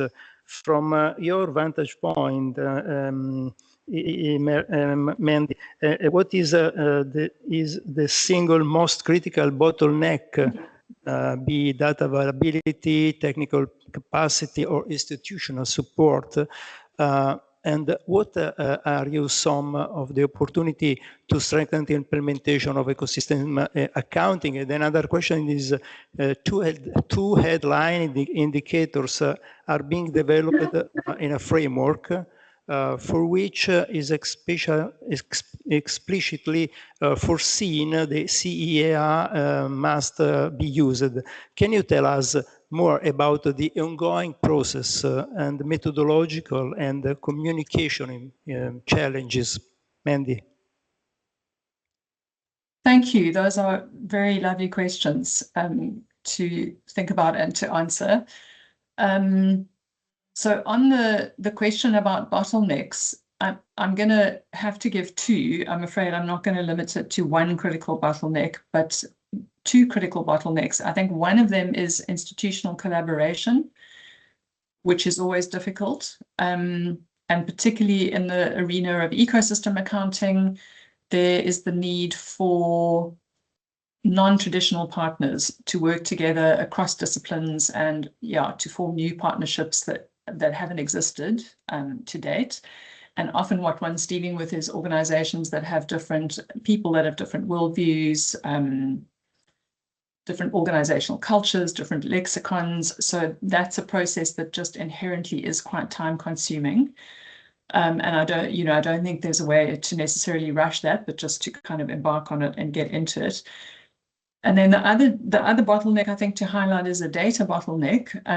And I think we're in a situation at the moment where there's actually a very high volume of high quality Earth observation data that's emerging and becoming increasingly easily available. And the bottleneck is often actually having field observations that one needs to interpret that data and to calibrate models and then to validate outputs, modeling outputs. So I think that, field data is often really patchy and requires quite a lot of investment, but addressing that bottleneck, I think, will help us to unlock the potential of all of these new forms of very sophisticated data that are increasingly available. And they're nice citizen science innovative options, I think, for doing some of that work. So I think that's quite an exciting area. And then let me talk about the headline indicators, because I think one of the big opportunities to strengthen implementation is actually via collaboration on these headline indicators. So for those who don't know, there are 5 ecosystem-related headline indicators in the Global Biodiversity Framework, and 2 of them are based on SEA ecosystem accounting. So the first one, indicator A1, is the red list of ecosystems, of which the IUCN is the custodian. The second one is the extent of natural ecosystems, A2, of which the UNSD is the custodian. The third one is indicator B1, which is services provided by ecosystems. Again, the UNSD is the custodian. It's based on SEA ecosystem accounting. Then the fourth ecosystem indicator is area under restoration. It's the indicator 2.1, and the FAO is the custodian of that. And then the last headline indicator for ecosystems is 3.1, coverage of protected areas. And I'm pretty sure it's UNEP that's the custodian of that. So anyway, there's the suite of 5 beautiful ecosystem-related indicators. At least, ideally, we want them to all talk to each other. For instance, to all be using the same set of ecosystem types so that they can be disaggregated by ecosystem types, and you can get a kind of collective, comprehensive picture of what's happening with different ecosystem types. Countries have to report on these indicators every 5 years. That process is coordinated by CBD focal points in each country that generally sit in environment ministries. And I think that that's really, so there's a huge opportunity in using this new system of headline indicators for ecosystems to stimulate collaboration between environment ministries and statistical offices. And there's going to be a lot of, just having those indicators is stimulating a whole lot of work on collecting ecosystem data and compiling it into useful forms. And in particular, I'm aware that for the red list of ecosystems, indicator A1, there are many countries where the environment ministries and biodiversity agencies have been working on that actually for some time. There are quite a lot of countries that already have a red list of ecosystems. And I think Julia may have mentioned yesterday that there's one in Italy. And those red list of ecosystems are based on many of the exact same concepts and many of the exact same data that is needed for ecosystem accounting. So it includes that you need ecosystem types aligned with the global ecosystem typology, information on ecosystem extent, what condition ecosystems are in, and then that's used to create a kind of assessment of the risk of collapse of ecosystems, how threatened they are. But that same data can be used to create ecosystem extent and condition accounts. So what I'm seeing at the moment is that quite often there are these communities working in parallel who could be joining forces and kind of investing jointly in a common set of data with enormous benefits for both and increased impact. So that's the kind of big opportunity I want to highlight for collaboration. And then just a couple of words on some of where we at with supporting the compilation of the SEER indicators, A2 and B1. The UNSD has got an EU-funded project to develop compilation guidelines for those two indicators, and that work is well underway.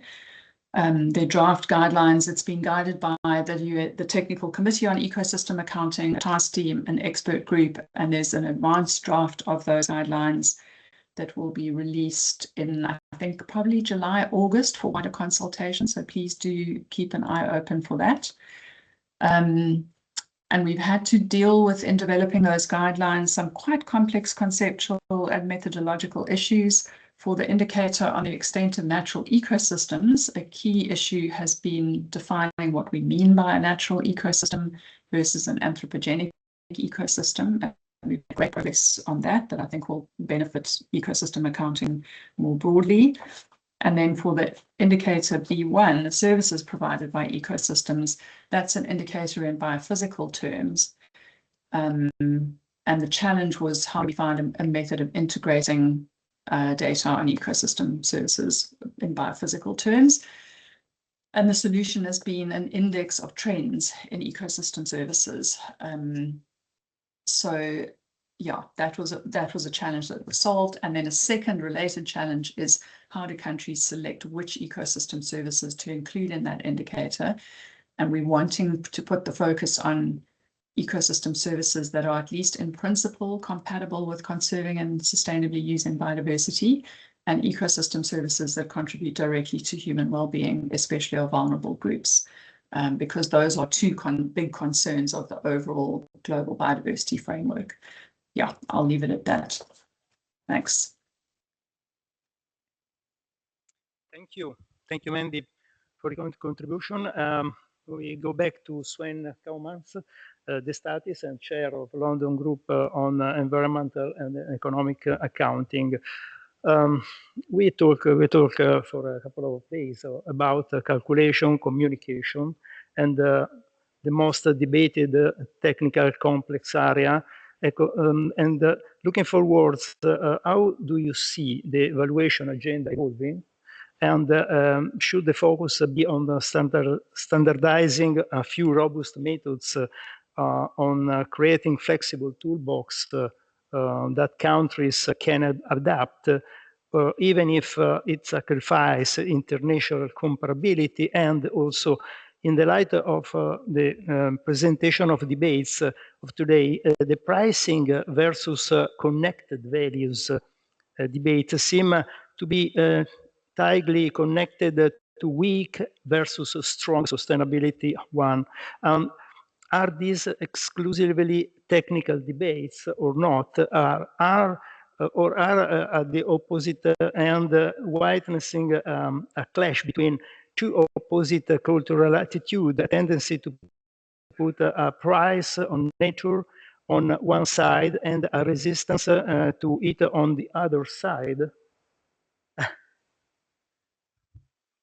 Thank you, Sven. Thank you, David, for these two questions, and I think I try to combine them somehow and then try to give one answer, if as far as I can give an answer to these two questions. generally weak or strong sustainability, at least I believe, is nothing that we as statistical officers have to decide. That's a political question, that's a question of ethics, but not a pure statistics question. My personal view is that at least for small movements within the services, so monitoring smaller services flows, we should probably be able to somehow put price tags on those. But what I see as a much bigger difficulty is putting a price tags on the assets themselves. And probably that depends a little bit on how you define an asset in the end, if the asset is the ecosystem or if the asset is the sum of services the ecosystem produces.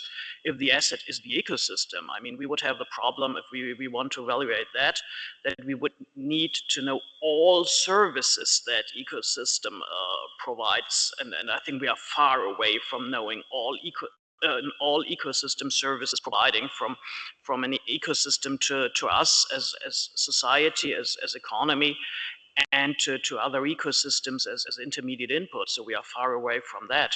So I think we have to distinguish if we want to put a price tag on smaller service flows or assets themselves. Yes, it's a kind of cultural clash, probably, but not for us to decide as statistical officers. Is it statistically complex to put this price tags on it? Yes, I believe so. But it's not the only area in environmental economic accounting where we have these problems talking about either the price or the probably a value connected to it. If we are looking at other areas, quite new at the moment for us, things like expenditures or investments in climate change mitigation, or even worse in climate change adaptation. There we probably know the prices, but we do not actually know the connection to the activities, if they're really for climate change mitigation or adaptation. So we will have this in many areas of environmental economic accounting, where we have to find conventions on how doing it. And looking at the SNA that was already mentioned here as probably the grandfather of accounting systems. The SNA was developed roughly 80 years ago, if I'm not wrong. We are more or less, okay, let's say we started more or less probably 20 years ago on more intensive discussions on how monetary ecosystem services. And if you look at the SNA, it's still not ready yet. I mean, if it was ready yet, we would have an SNA and no changes and no updates, and they constantly update their system. Now they're integrating nature into the SNA. So I think we will see a development over the next years. We will have to deliver answers because we are asked to deliver monetary values for ecosystem services. But I would be hesitant to say we can already now answer questions on ecosystem asset values. We are far away from that, but the future will probably show us if we are able to find a convention how to handle this. Keeping in mind as statistical officers that we always have the trade-off between delivering what's wanted and being able to look in the mirror the next morning to really accept what you produced. So we have to keep in mind our communication, what we have produced, be honest, and be sure that we have good conscience that we can publish what we calculated, complemented with the best information on metadata and methods we used to give users the possibility to interpret what we've done, and be careful how we communicate the figures. I mean, we've seen in the discussion during today and yesterday that the same figure could be interpreted in different ways, could be used in different ways. So coming to the end, the toolbox or the one robust method, I hope that in future we will have few robust methods that will feed into the toolbox system of environmental economic accounting to be put in there, and then we can hopefully derive the different information on either adjusting the economy side or giving information on the environment by using the robust methods we have in there and the possibility to combine these things out of this system. Thanks a lot. Thank you, Professor Atkins. To the economist. Your work has often touched upon the concept of critical natural capital and the essential assets that are non-sustainable. How can the CER framework better identify and communicate, most important, communicate this ecological threshold and the red lines to policymakers, or also the decision makers, also the citizen, the consumer, moving beyond the stock and flow accounts and providing clear warnings about irreversible environmental damage. And another question is, for business to engage, they need to see a value. Okay, and from your research, what is the most compelling argument or evidence to convince the private sector, the firms, to invest in measuring and managing their impact on nature? It's about risk management, discovering new opportunities, or purely regulatory compliance. We in this months, in this year, see the question of data center, of intelligence, artificial intelligence, that use a lot of energy. And so this is a new central question of producer that have an approach very disruptive to the environment. Well, thank you, Chair. And on the SEA and strong sustainability, I actually think it's quite simple.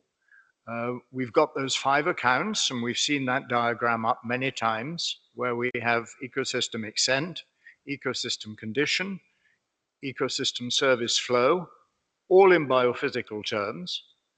It should be certainly possible to indicate, as part of the SEA, those cases where there are scientific reference standards, where the extent or the condition or the ecosystem service flows are currently below what is sustainable, or in terms of emissions and pollutants, currently above what is sustainable.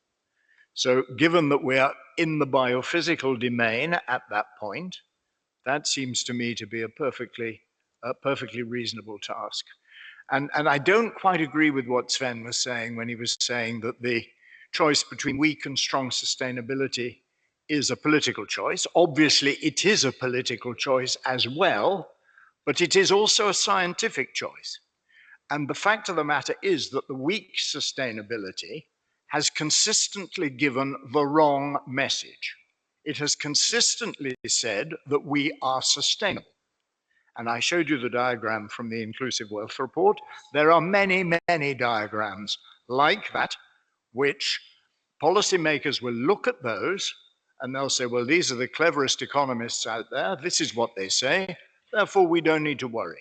So I think it is incumbent on statistical offices to make sure that when they produce numbers, the full implications of those numbers are understood by policymakers.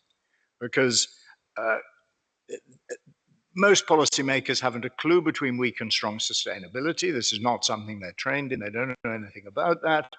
What they hear is sustainable. They hear genuine savings. They hear inclusive wealth.